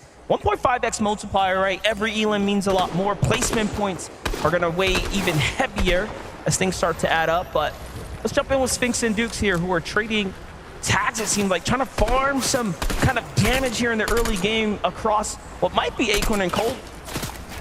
Right now, Sphinx and Dukes, they're just taking full advantage of applying a little bit of pressure onto the teams at Redline Rig. Keep in mind, if they do get a successful shield crack, they could always look to just try and turbo aggress. They've got that flaming boost tube right next to them, and Sphinx just seems to be prioritizing exclusively the surge tag damage threshold control. How impressive of Swizzy and Yapko to survive the drop. Trashy threats, Peterbot Boyo. A lot of action down at the raft. So it is, of course, in their best interest to get loot and hit the road, quite honestly. You don't want to stick around there given what can be in store. Kazi and Aspect clearly didn't want any more of that action as well, as they've moved somewhat north here to try to make the best of their strategy. But look at what happened. It's kind of causing this very congested area here. Ultimately, when the Storm Surge turns on, most of these teams that have created these new adjustments will end up clashing in much different circumstances. And well, that's the thing, because teams can review, teams can try to make those adjustments and implement new strategies, but how much of it is actually going to be structured around what you were engaging with in day one, as opposed to the other adjustments that similar teams, similar mindsets, everybody is looking to try and change things up here, at least if day one wasn't working out in their favor. Yeah, Baka Paros, we saw finding some knocks there in the feed on teams nearby, but couldn't confirm their elimination, so their damage must be ranking up nicely. Meanwhile, Vico and Flixie have a bit of a position here over the opponents. Talk about fights for the forecast tower. The card is in the hands of Bryce and Bolt, whom are just outside of it, so if they want to activate it, they will have to fight their way through this duo. At the same time, though, Clone and Kramzu might be enough of a distraction factor. Bolt and Bryce are going to look to retreat just a little bit further east from where the forecast tower is currently at, but Vico and Flixie know that they've got the prime real estate currently. They don't want to allow for Bryce and Bolt to get a complete freebie for this forecast tower, but they might not have a choice. And even further still in the horizon, Thomas HD, Queasy, slight surge base on a hill just outside of Reckless Railways, but more importantly still, Thomas HD, he was on fire all day yesterday, especially with that Monarch pistol. And we saw moments where he was clutching up, perfectly timed there, back-to-back tags. This is the highlight you were just talking about, Taco. I mean, Thomas HD is a sniper with anything in his hands that does big damage. If it's got a scope, then Thomas HD is going to be an absolute fiend with that weapon. But Booga, Aviv, another one of our team's big fan favorites here, of course, but also just knowing that they need to try and develop some form of a new strategy. Even bumped into Aviv in the elevator earlier on today here at MDF and asked him, hey, we looking at the comeback? And he's like, well, I hope so. And it could start here. They've already got one elimination onto Danath. It's just Tinka trying to keep his duo's hopes alive, but Booga and Aviv, they struggled a decent bit with their surge damage, so this could be a big opportunity if they're able to pinpoint where Tinka is at. And they don't look like they want to let him go. I'm looking at the map, though. There's a team moving in very fast here from the south now, so other opinions are going to be thrown into the conversation here. It's Asia's Job and Michael, who have now started sliding their way towards the Doom's Courtyard. So anything really can happen. It'd be wise for Booga and Aviv to possibly make a move now, but of course, it's day two. Strategies are being put to the test. But Job and Michael need to be careful with the way that they're crouch walking around that rooftop. Doom's Courtyard sitting at a slightly lower elevation than some of the POIs surrounding it. And there's a high possibility a team in a surge base happens to be looking around, see some freebie opened up shots. Players not protected from behind because they're too fixated on trying to get this surprise opportunity onto Aviv and Booga. There's Koyota, Mipoli, Kovacs, and Huddy. A lot of teams looking to set up an ambush at the moment. Gotta love this strategy here. We haven't seen too many big plays coming out the bush just yet, but doesn't mean even a top-tier professional won't get caught off guard, given that we've seen anything happen here on the desk. But there's just no foot traffic here, given that the zone is pretty far north, it seems, north-northeast-ish at the moment. Problem though for Kovacs and Huddy, since they were forced out of Rebel's Roost, they didn't actually have that time, that opportunity to properly farm out some of those much needed hard materials. Their mat count looking a little bit grim given the current circumstances. It's gonna be hard to try and control your own mid game. That materials to back it up is Ed Persa tracking down solo in Nathan, but no backup this time in sight for Nathan. Persa on the move right now. Ed pressing hot on the walls here. Nathan trying to escape. It's not looking good for Nathan or CCB. Into the box. Persa goes with Ed. Well played for them, and the Brazilian commentators are popping off on the desk right now for the Brazilian region. You love to see that for Ed and Persa here. A lot of these players also looking for those confidence, the momentum swings that can make all the difference for these next few matches. Clear up day number 2 here. Chicho, just strong connections off of that Monarch pistol. Meanwhile, Vico, Flixie find themselves a little bit of an aggressing situation here onto Clone, but with a team that knows Reckless Railways as expertly as Vico and Flixie, the split approach, they've managed to sandwich Clone in between them, and it looks like Kramzu might also be caught in the thick of it, but I like this pincer maneuver technique coming out of Vico and Flixie. Yeah, it's working very well, but if this duo of Kramzu and Clone decide to collapse on one or the other, it can spell disaster, so we'll have to see what happens here. This is, of course, the Reckless Railways, though. This is their home turf. Armored wall comes down. This is not good for Vico. I was going to say, they've cut off his backup. Flixie, look, has to work all the way around, and now he has to actually back off here, so definite mistakes being made right now. Forced to cap off HP here, given that he'll have to play this one out by himself for a couple of moments. Meanwhile, still a lurking duo nearby in CR's Michael and T1 Job there.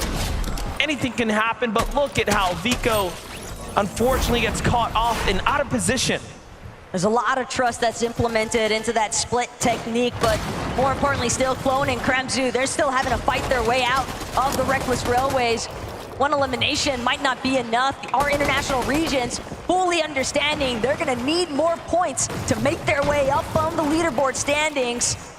And Kramzu, Clone, they've still got their eyes on the prize, I believe, but Job and Michael are not making it easy. Instead, they're gonna track down Flixie, catching him from behind. That's a big pickup for Job there, saving his teammate's life. CR Job, T1 Michael coming in, finding eliminations here. Clearly a new strategy being deployed for this duo here, given that yesterday was such a struggle for this team to get their feet off the ground. And now we're seeing a much slower approach as opposed to taking full-on head-to-head battles, almost lurking between the major drops, trying to find fights that are in action, working a lot better for them now. But the bigger picture here at DF is that when you've got our third-place team going out this early on into the match, no placement points secured, and that is a massive deal because it gives so much opportunity. It opens the door for everyone else to try and squeeze their way inside of it. Kramzu back against the wall, trying to see if he can work this way out, but it's not going to be enough. Michael with the collapse, clean elimination, and that's going to be 3 in total for Job and Michael. We're seeing why this is a team that had their dominating run on the region. Again, the Asian duo coming up, really making adjustments to their strategy. It's one of the best parts about the Day 2 format that we don't get to highlight enough, right? The teams that come in and start to adapt is what makes it so crucial to really pay attention to what is changing around you. But for Peterbot and Boyo, not much has changed, given that they have continued to key their way into the Rift Island. This time, though, met with a lot more resistance. It's about the weakest we've seen them coming into mid-game, and I mean, it makes sense. You have Zagu up top here with Shadome and Vadil and Reason here. Very strong teams, very low on the surge here for Boyo and Peterbot. I mean, everyone might just get what they've been looking for, a potential early exit here. Oh, that was a little bit of a whiff there out of Poyo. Was probably hoping to fully connect, but Poyo, he finishes what he started, gets Reason in the process, but finds himself getting immediately gobbled up by Vadil. And now a serious 1-versus-1 situation, but keep in mind, there's so many other teams surrounding Rift Island. Peterbot, he's just hoping that he can get the revive off. Talk about an incredible save here, but Badial's not gonna make it easy here. Armored walls are coming out. Peterbot is desperate and boxed up right now. Zagu is also just above, putting in a couple of shots here, but things are gonna slow down. And just when you thought it was over, they get saved here. Peterbot and Boyo are back in. but at the cost of so many of their armored walls. Peterbot had to fully utilize practically everything he had saved up, and keep in mind, they still need heals. There's no shield, at least as far as Peterbot's loadout is concerned. Possibly Pollo is carrying a couple of small shield potions, but I'd have to guess not, considering that neither of them is bothered to recover. They're just trying to tango once more with Fadil, but he will not budge. He's doing an excellent job here waiting for them. He knows it's still a 2v1, and Peterbot and Pollo are absolutely deadly here. And let's not forget, they have the medallion, right? So they still have very much full awareness of who's around them, but the tags, they need more damage. They've run out of heals here. This is about the best case scenario for every other duo in the lobby if you want to win the globals, which we know very surely they do. Pollo, though, not giving up just yet. Still knows that there's a job to be done here.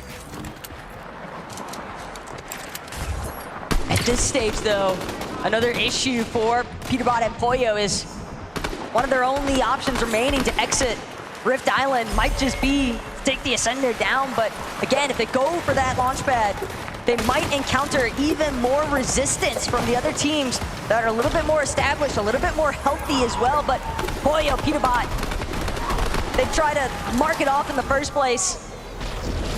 They will break through the builds and manage to escape.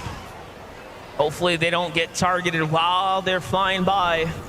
A lot of teams here in the vicinity now. Peterbot going for the dive down. Pollo trying to scout where's the best spot. They're below the surge. They're gonna have to land and take a fight.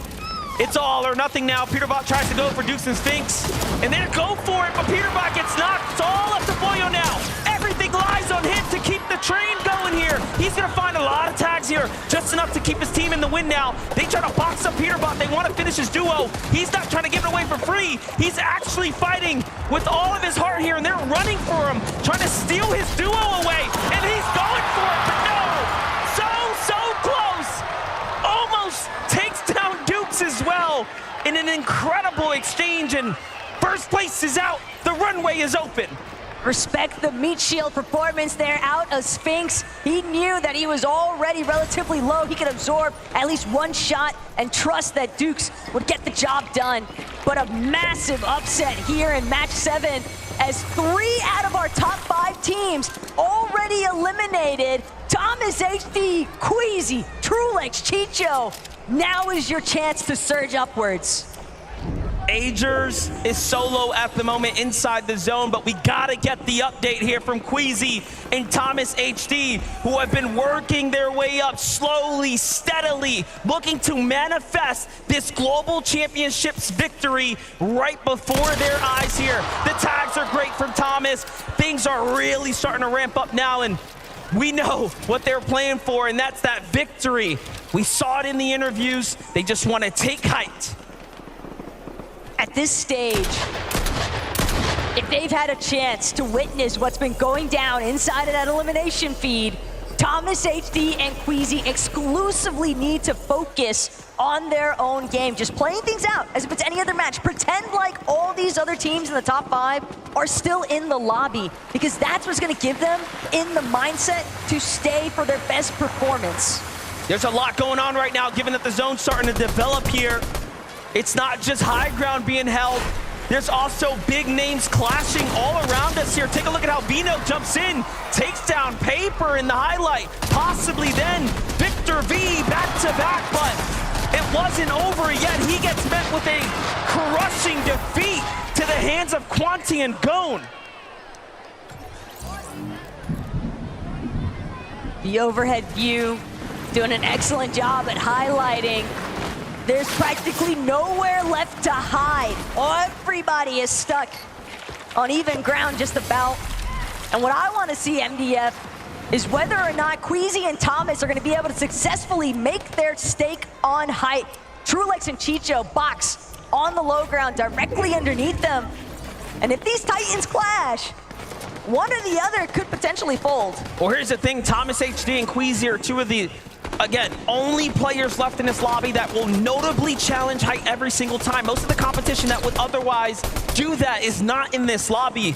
I do anticipate a runaway scenario here. However, Brazil, King and Phaser hopping across, yet not even close enough to challenge up for high ground. So there's very little teams that would actually have the heart to go up, unless coming into day 2, they've decided to shift strategy. And that was a pretty risky jump forward as well from King and Phaser, because the way that Thomas HD and Queasy have been spraying at other teams, you've got the indication that they likely have an assault rifle, so it's a lot more difficult to make those jumps from the high ground off the Flowberry Fizz, heading towards front side of the next zone. But Sphinx, Dukes, we saw them shut down our first place team on the leaderboard already here today. They're hoping to see if they can transition this into a victory royale of their own. Sphinx and Dukes through Elims. Hard eyes on the prize right now as Reese trying to slip his way from the storm line into the safety, but unfortunately is going to fall there in 19th place now. Very well within the top 20 here, as there's a lot of placement points to be earned. This is a 1.5x multiplier for everyone tuning in right now. These games have significantly more weight than yesterday's round. If there's a day you want to perform, it is here and it is now. Queasy and Thomas still working their way. Look at this build. They are willing to commit heavy material, heavy resources to hold high ground. And what's one of the most impressive aspects of Thomas HD and Queasy's run is that they've been doing all of this without a forecast tower. They are just sheer commitment at this stage. Thomas HD continuing to try and prevent players from getting anywhere near that secondary height even, as Cooper forced to just utilize the medkits, playing from the backside of the storm and zone in general, but only a matter of time before he's spotted out as a solo. Just a complete shakeup with the teams we're seeing alive right now as well. Bryce and Bolts keeping up the momentum from where they left off in game number 6, carrying it straight into game number 7 now. A near top 10 for Bolts here, but he will have to fight someone on the outside of zone. Trulix and Chicho, meanwhile, just running game here on the mid ground. Now looking to jump down to low. They have enough maps to do so, cutting off their opponents here. There's a lot of reaction coming here, though. You have Asia on one side of the wall, OCE on the other, fully boxed in now. They have to be careful. There's no way out. Trulix and Chicho might have signed themselves straight back to the lobby accidentally now. Oh no, having to heal here. Chicho gets caught out. One false mistake, and it will come back to haunt you here. But high ground scope, Queasy, Thomas HD. They could tell Phaser for a moment. He got a glimpse, but he won't actually get a taste of what the high ground is like. Queasy now going to be the first to drop. He's continuing. He knows he needs a refresh. He wants more material. If he can find an elimination, if he can play the disturbance factor, he can prevent anyone from having the potential to threaten Thomas HD's current position. Thomas HD, in fact, alongside Queasy, just going to continue to try and secure as many eliminations as possible. We are witnessing greatness right now as Thomas HD and Queasy are putting on a masterclass from the high ground here. Doing a very good job now securing eliminations, starting to rack up. Queasy will have to get those mats there. Has to jump to the tree. He sends Thomas HB down. They're starting to start cutting off the teams here. Completely new duos in the conversation as well. It's Zagu and King and Phaser now. That's all that's left in a clean 2v2 here. But the zone pull, Thomas HD and Queasy, they made it to the top of the hill. Phaser is going to manage to find his way up. Thomas HD instantly puts him down. Queasy with the cleanup as well, and a victory royale finish. We expect it, and now they're performing from the interview section all the way in to the first match here of the day. What a way to keep up the momentum. And of course, you know what we're gonna get next. A word here on the floor, given that we wanna hear what's happening. Would you please give it up your Game 7 winners, Queasy and Thomas HD! Woo! Boys! That is the way to do a Game 7 on day 2 of Global Championships. Queasy, the high ground was king there again. What a way to start the competition today. I mean, take high, don't die. It's that simple. I love that. It's a man of few words, but you know what? They mean a lot. They have like a punch. Thomas, today as well, we see the likes of family in the audience, all these fans here as well. Fort Worth, make some noise for these players!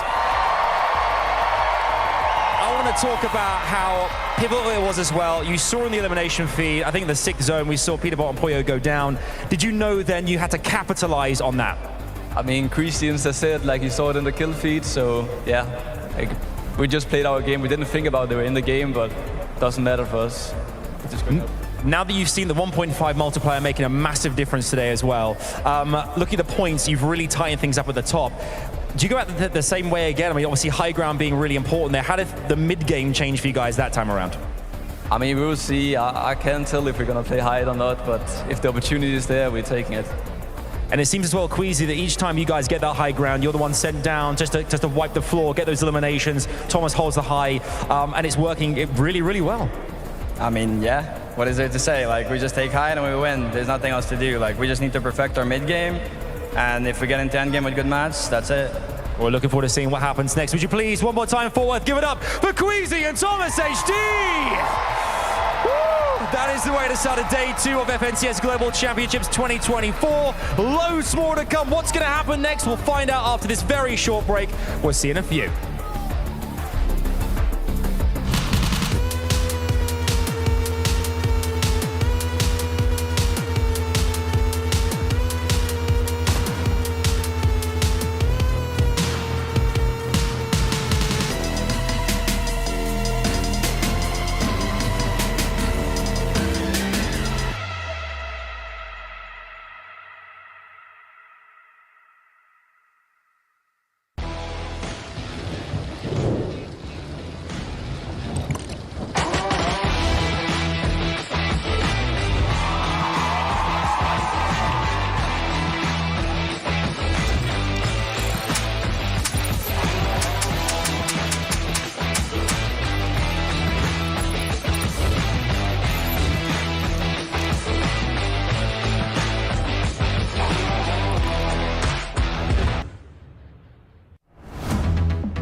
Get high, don't die! Get high, don't die! Come on, man. It's too easy. It's too easy.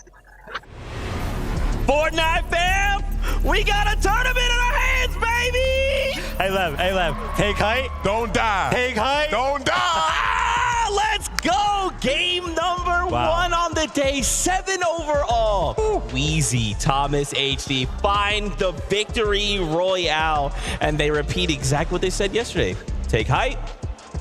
Don't die, Levin. Listen, Queasy and Thomas, I mean, the high ground, right? It was working yesterday. They were getting a little bit of pressure, in my opinion, from the likes of Vico and Flixie primarily. But Vico and Flixie go down very, very early on this game. Queasy and Thomas maybe noticed that, right? And was like, listen, we're not going to receive any pressure from them, because what we noticed, Levin, was that they invested all of their match, so much so that when it came down to this 2v2, they almost had nothing left. I mean, you look at who have been the biggest players on height in the first 6 games. Vico Flixie up there, Peterbot Poyo up there. Both of those guys down and out of this end game. So much space for Queasy and Thomas to play with up on those layers. And it's just really great to see this from them, Vivid, man. This is what I've been wanting to see from them all year, right? We've always known Queasy to be this dominant high ground IGL. This year, he took a step back from that. When it matters the most, though, relying on what he knows best, playing the high ground. I just cannot believe. And as well, when we kind of saw, I love the way that Queasy kind of commits to that high ground.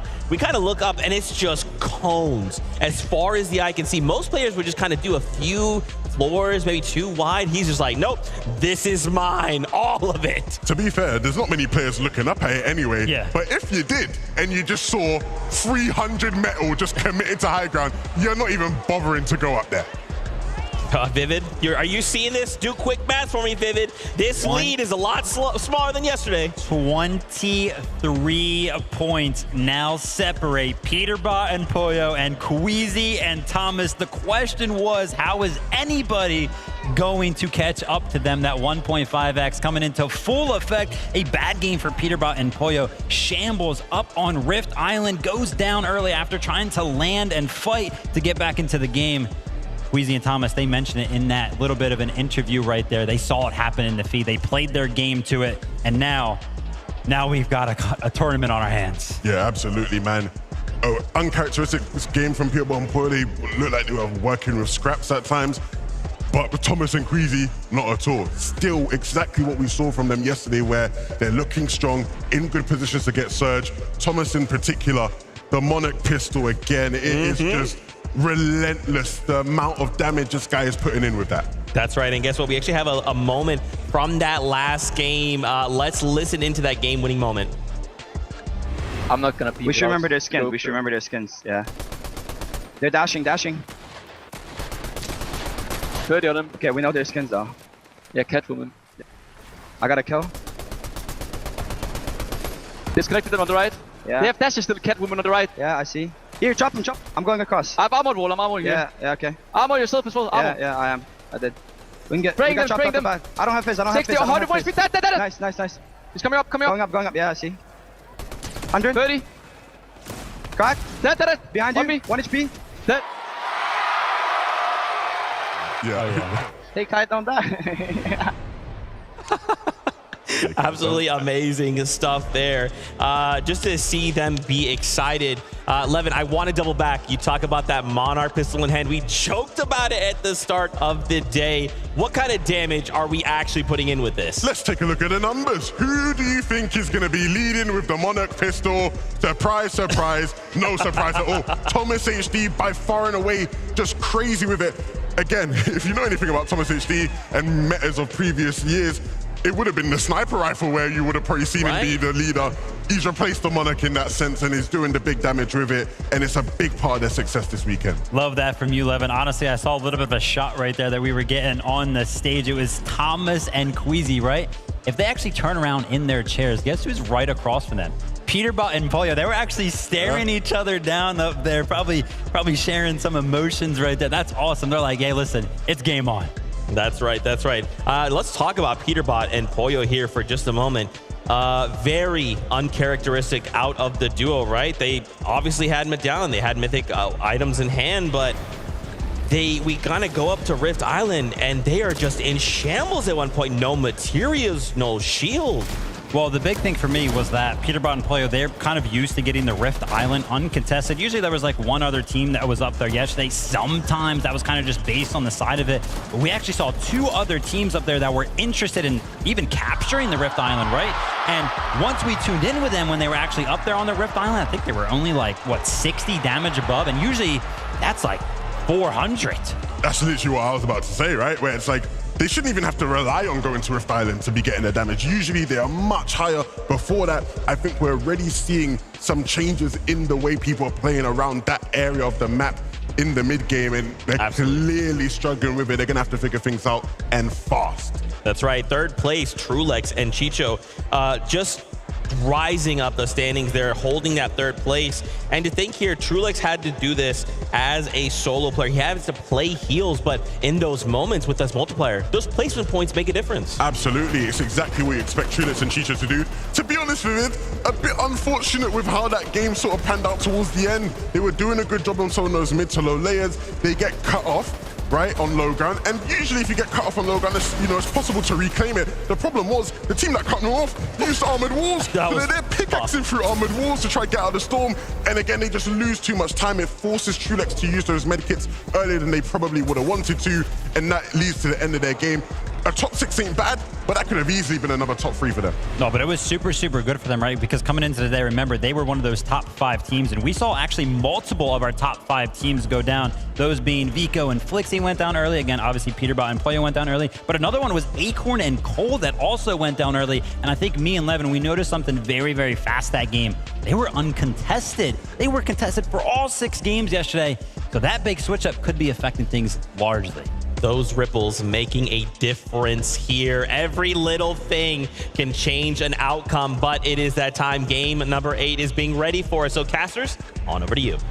Yeah, it does seem like being uncontested now is starting to work against some of the favorites who are up at the top. Yeah, and for the teams that are having to essentially switch up their strategies, one thing we were noticing, you pulled up something rather interesting from socials. Swizzy even giving the shout out. I will seriously do my best today. So match number 8, let's see if he's got it.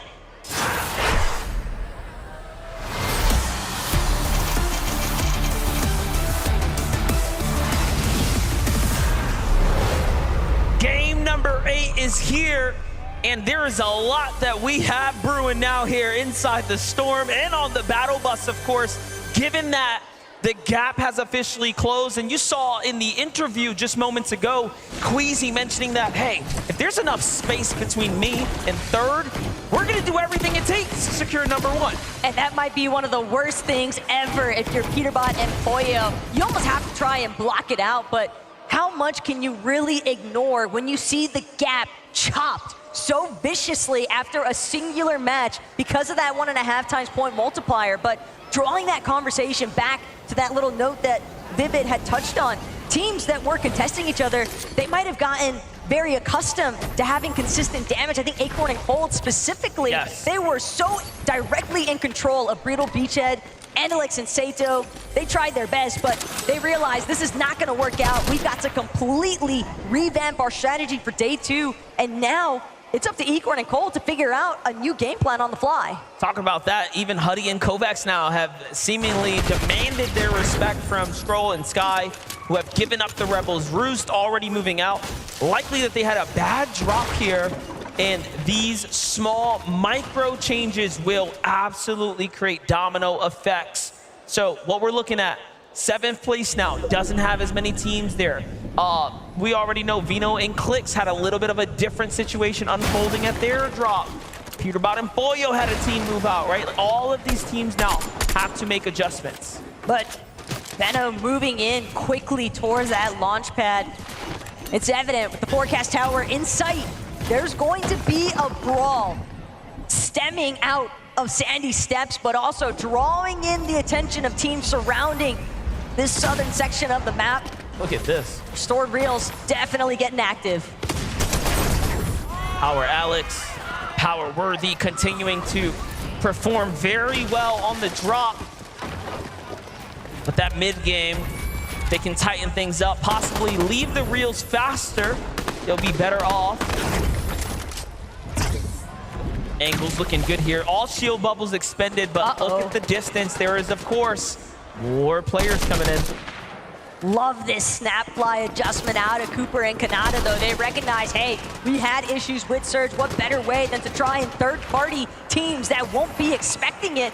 Alex and Worthy, they're still trying to chase down Merstash. They find the second elimination. Malabuka and Merstash fall yet again to Oshi, but now Kanata, Cooper, they're not gonna let them relish in the moment for even a second. Kanata immediately breathing down the neck of Alex. He's trying to get a scramble out, but he hasn't had a chance to regenerate anything. He's just hoping that his teammate can try to provide some relief, but Kanata and Cooper, they finally find Alex, and that's gonna be the end of one half of the Oshi Power Boys. And you can see Alex's only concern there was, let me buy time for my teammate to get out. We can still play this game. So Worthy looking to secure as much loot as possible and then rotate out. Meanwhile, seems like EU's Chap and Teeny here are going against NA Pars and Baka. So far, so good for Pars and Baka, who have a defensive hold inside the factory, but Teeny and Chap likely feeling like it's a little dangerous to step in now. They're gonna take what they can and move on out, it seems. Teeny possibly reverting back to his old ways. There's Chap next to him. Seems like they want to look to try and apply some pressure to any teams that might be looking for some easy fishing strats over by the dock next to the ship it station. Yakko and Swizzy on the other hand, popping up at the raft. They're gonna manage to find threats in the process. And this triple contest situation just continues to heat up, but this is a very different Brutal Beachhead vision in comparison to what we've been used to seeing. Yeah, we got Cal Gamer, Haman here now, up against Andilex and Sato. Nicely done for Haman, finding Sato with a big elimination here. Now Cal Gamer has to win his ones, going toe-to-toe for the shot there. Andilex extremely weak, but instead causing the backup, and beautifully done as Haman finishes the deal here for Middle East. And they're gonna find themselves a wonderful set of eliminations. Now the drop is theirs, no Acorn and Cold. So clearly a rotate must have happened and a lot sooner. They're not the only ones countering some slight adjustments to the loop path and rotation strategies early on. Nico, Flixie next to Booga and Aviv, but at the same time, some damage was clearly applied. Whether that came from Booga and Aviv, we didn't necessarily get the chance to see, but Vico and Flixie are now inside of the cemetery, and there's a very high likelihood that they're just looking and waiting for the opportunity to make a play for the weapons bunker nearby. Take a little quick highlight here as we walk away. Unfortunately, King and Phaser gonna be some of the duos caught out. An old risky play walking into a building and a team sitting in the attic. What can you do? It's almost like how we saw Huddy and Kovacs sitting inside of a bush in match 7. I think a lot of these players, again, you don't really want to get messy. You don't want to cut any corners. You've got to make sure that you are checking every angle, proceeding with caution every step of the way. Otherwise, you might just find yourself off guard. Braids completely exposed. Huddy had the overhead view, but didn't manage to connect the shots. Still like this angle here. Plenty of gas in the tank here for Huddy. As he slides out, Visual and Braids put up a great fight so far. Huddy opening the distance here, still keeping tabs on the opponent, making sure the teammate doesn't find too much of an angle on him. And then you have in the bush, in the distance, in the base, Buzz and Epic Whale just listening ever so closely. Meanwhile, Peterbot and Pollo making up for match number 7 here in match 8. Trying to farm and fish for tags, right? This is their biggest problem in match number 7. Now that they're uncontested, basically didn't get to get those early fights, right? Things have gone a little bit differently for them. It's becoming a lot more difficult. It's the same for Clix and Vena, though. They've seemingly been surrounded. We knew that there was going to be a lot of foot traffic coming through this area based off the forecast tower spawn, but with Peterbot and Pollo seemingly in full control of that, Clix, Veno, they're now going to have to choose a new method to try and establish some surge tag damage. And again, with Storm closing in on their backs, they could take their time. They could still potentially loop back around, hit the vending machine that they're familiar with, if that's still standing. Vino looking to see if he can find any tags anywhere. Meanwhile, Chicho and Trulex, they've been putting on a performance worth studying. You have to start to wonder now, what is it about their drop spot, their mid game, their early game that they've been able to do so well that they've continued to make end game and then perform at the highest caliber? now being one of the few teams in the race here for the first place. But they still have to keep it up. They've still been contested, although the team that's there has given them a little bit of room to work with. Meanwhile, a team that has a lot less room, Swizzy and Yapko, right? We all know the Raft has been highly fought after. They have 3 elims, so they're not making it easy for anyone, but hold up, Clix is in a battle.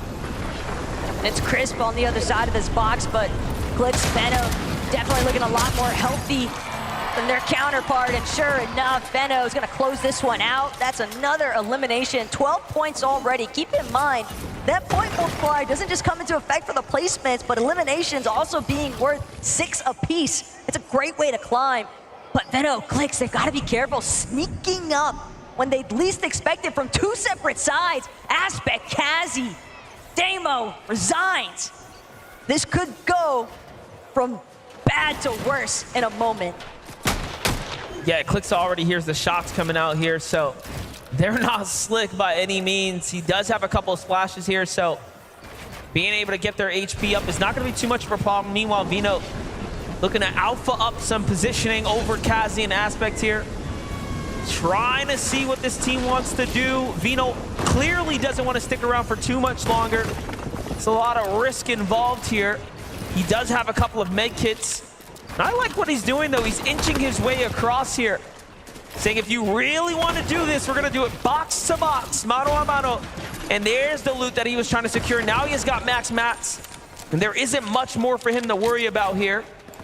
However, if they stick around too much longer, I mean, only trouble is waiting for them.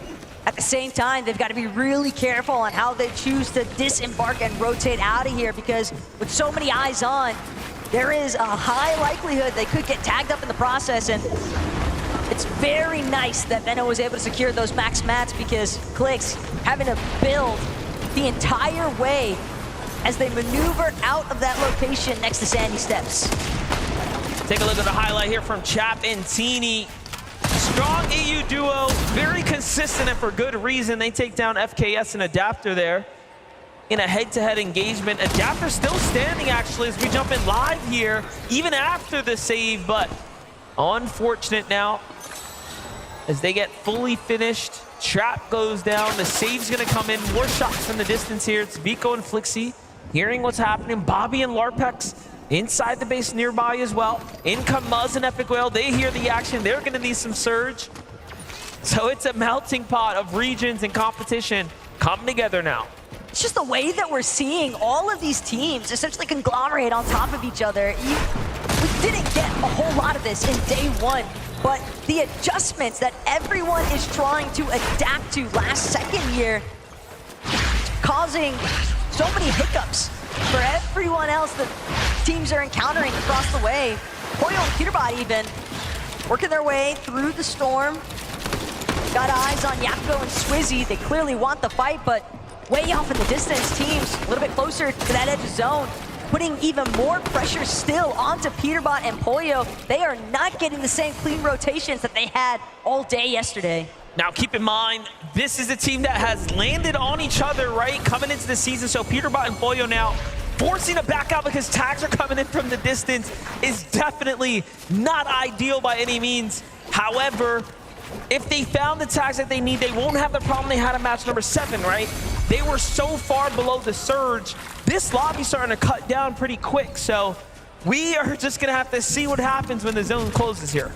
Problem though, Peterbot, he's the only one with the medkit. Poyo, he's got to hope that he can find some bandages, a medkit, any form of white heals along the way.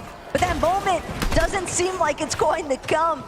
A lone couple of bananas, and Peterbot knows he's just gonna have to let his duo fall. He'll make the play for the revive after he expends this medkit, but they've still got so much ground to cover, and a team already choosing to close in. Sky, Scroll, they have the immediate collapse. Peterbot, can he get Poyo up? They've been watching, they saw what happened, and then they saw the name that went down. Peterbot fully armors himself up. Every wall is covered here. They will have to literally break him out and then fight, and he is ready. Rifle in hand, shotgun in the backup kit, ready to go. He tries to go for the wall replace first. Very smart done. However, starting to run out of material. Peterbot is one of the best in the world, and for good reason. You just cannot stop him if he does not want it to be done. Look at how well he's putting up a fight in a 2v1 situation right now. The fact that he's even delayed Sky and Scroll for this long is phenomenal, as is Peterbot continuing to split them apart. He will not let them challenge him 1 versus 1. Anything else is not going to go their way, but Peterbot, he's still managing to scramble. He's on the escape. He's got the reveal marks as well. He knows exactly how he needs to move. But again, Sky Scroll, they realize we got to reconvene. We got to re-aggress. Peterbot from below. He's on his last little ticks of HP, and I don't think he's going to make it out. Finds a bandage, has to hit it, but unfortunately will fall now. And that is back-to-back games of trouble on the horizon now for Peterbot and Foyo. And it is just starting to slip away now. If there was ever a moment for the competition to really find their confidence here in day number 2, it is now. What a critical moment that just unfolded in match number 8. But again, we heard it even in that last interview that Adam just had with Queasy and Thomas HD. They choose to still play the game as if nothing's gone wrong. There's been no spoiler in effect for the first place team because they know their best performance is going to come from 0 distractions. It's crazy to think that if the OCE team didn't rotate in at that time, he would have gotten the bandage off and we would have still seen something potentially unfold. But the reality is now, top 5 is going to shake up. Then at this point, Peterbot and Poyo, they might just have to hit the drawing board themselves because that's 2 for 2 on the start of today. That is just not gone anywhere near the direction that they would have hoped here in day 2. But on a separate note, Thomas HD, Queasy got a nice overview of the rest of the map from their current position, just trying to use some of the natural elevation to base up on. And here at Mount Olympus, a couple of teams nearby, but they've just got so much space boxed out and claimed. Bryson Bolts with the Rift Island. Chicho and Trulix down low. Still sitting pretty in 3rd place right now, based up under the Rift Island. Not an ideal situation to be in here, given that teams won't rotate because they see the island, let alone get a better angle for Chicho and Trulix. Very unlikely, but they have a duo in sight. It'll be important for them to find a couple tags here. 340 above, they should be okay for the time being. However, that's the damage that we're looking for. Another little bit of a shock, though, as far as our top 5 is concerned. Spinks and Dukes have also been eliminated. They've jumped up a few placements after their match 7 performance. They were sitting inside of top 10, 9th, I believe, to start day 2. So the fact that they've fallen here already just means, again, ample opportunity for some of these other teams to try and leapfrog their way up and over inside of that top threshold of the leaderboard. But Vico, Flixie, first off, they've got to deal with a little bit of pressure coming from the north side of where they're based. And again,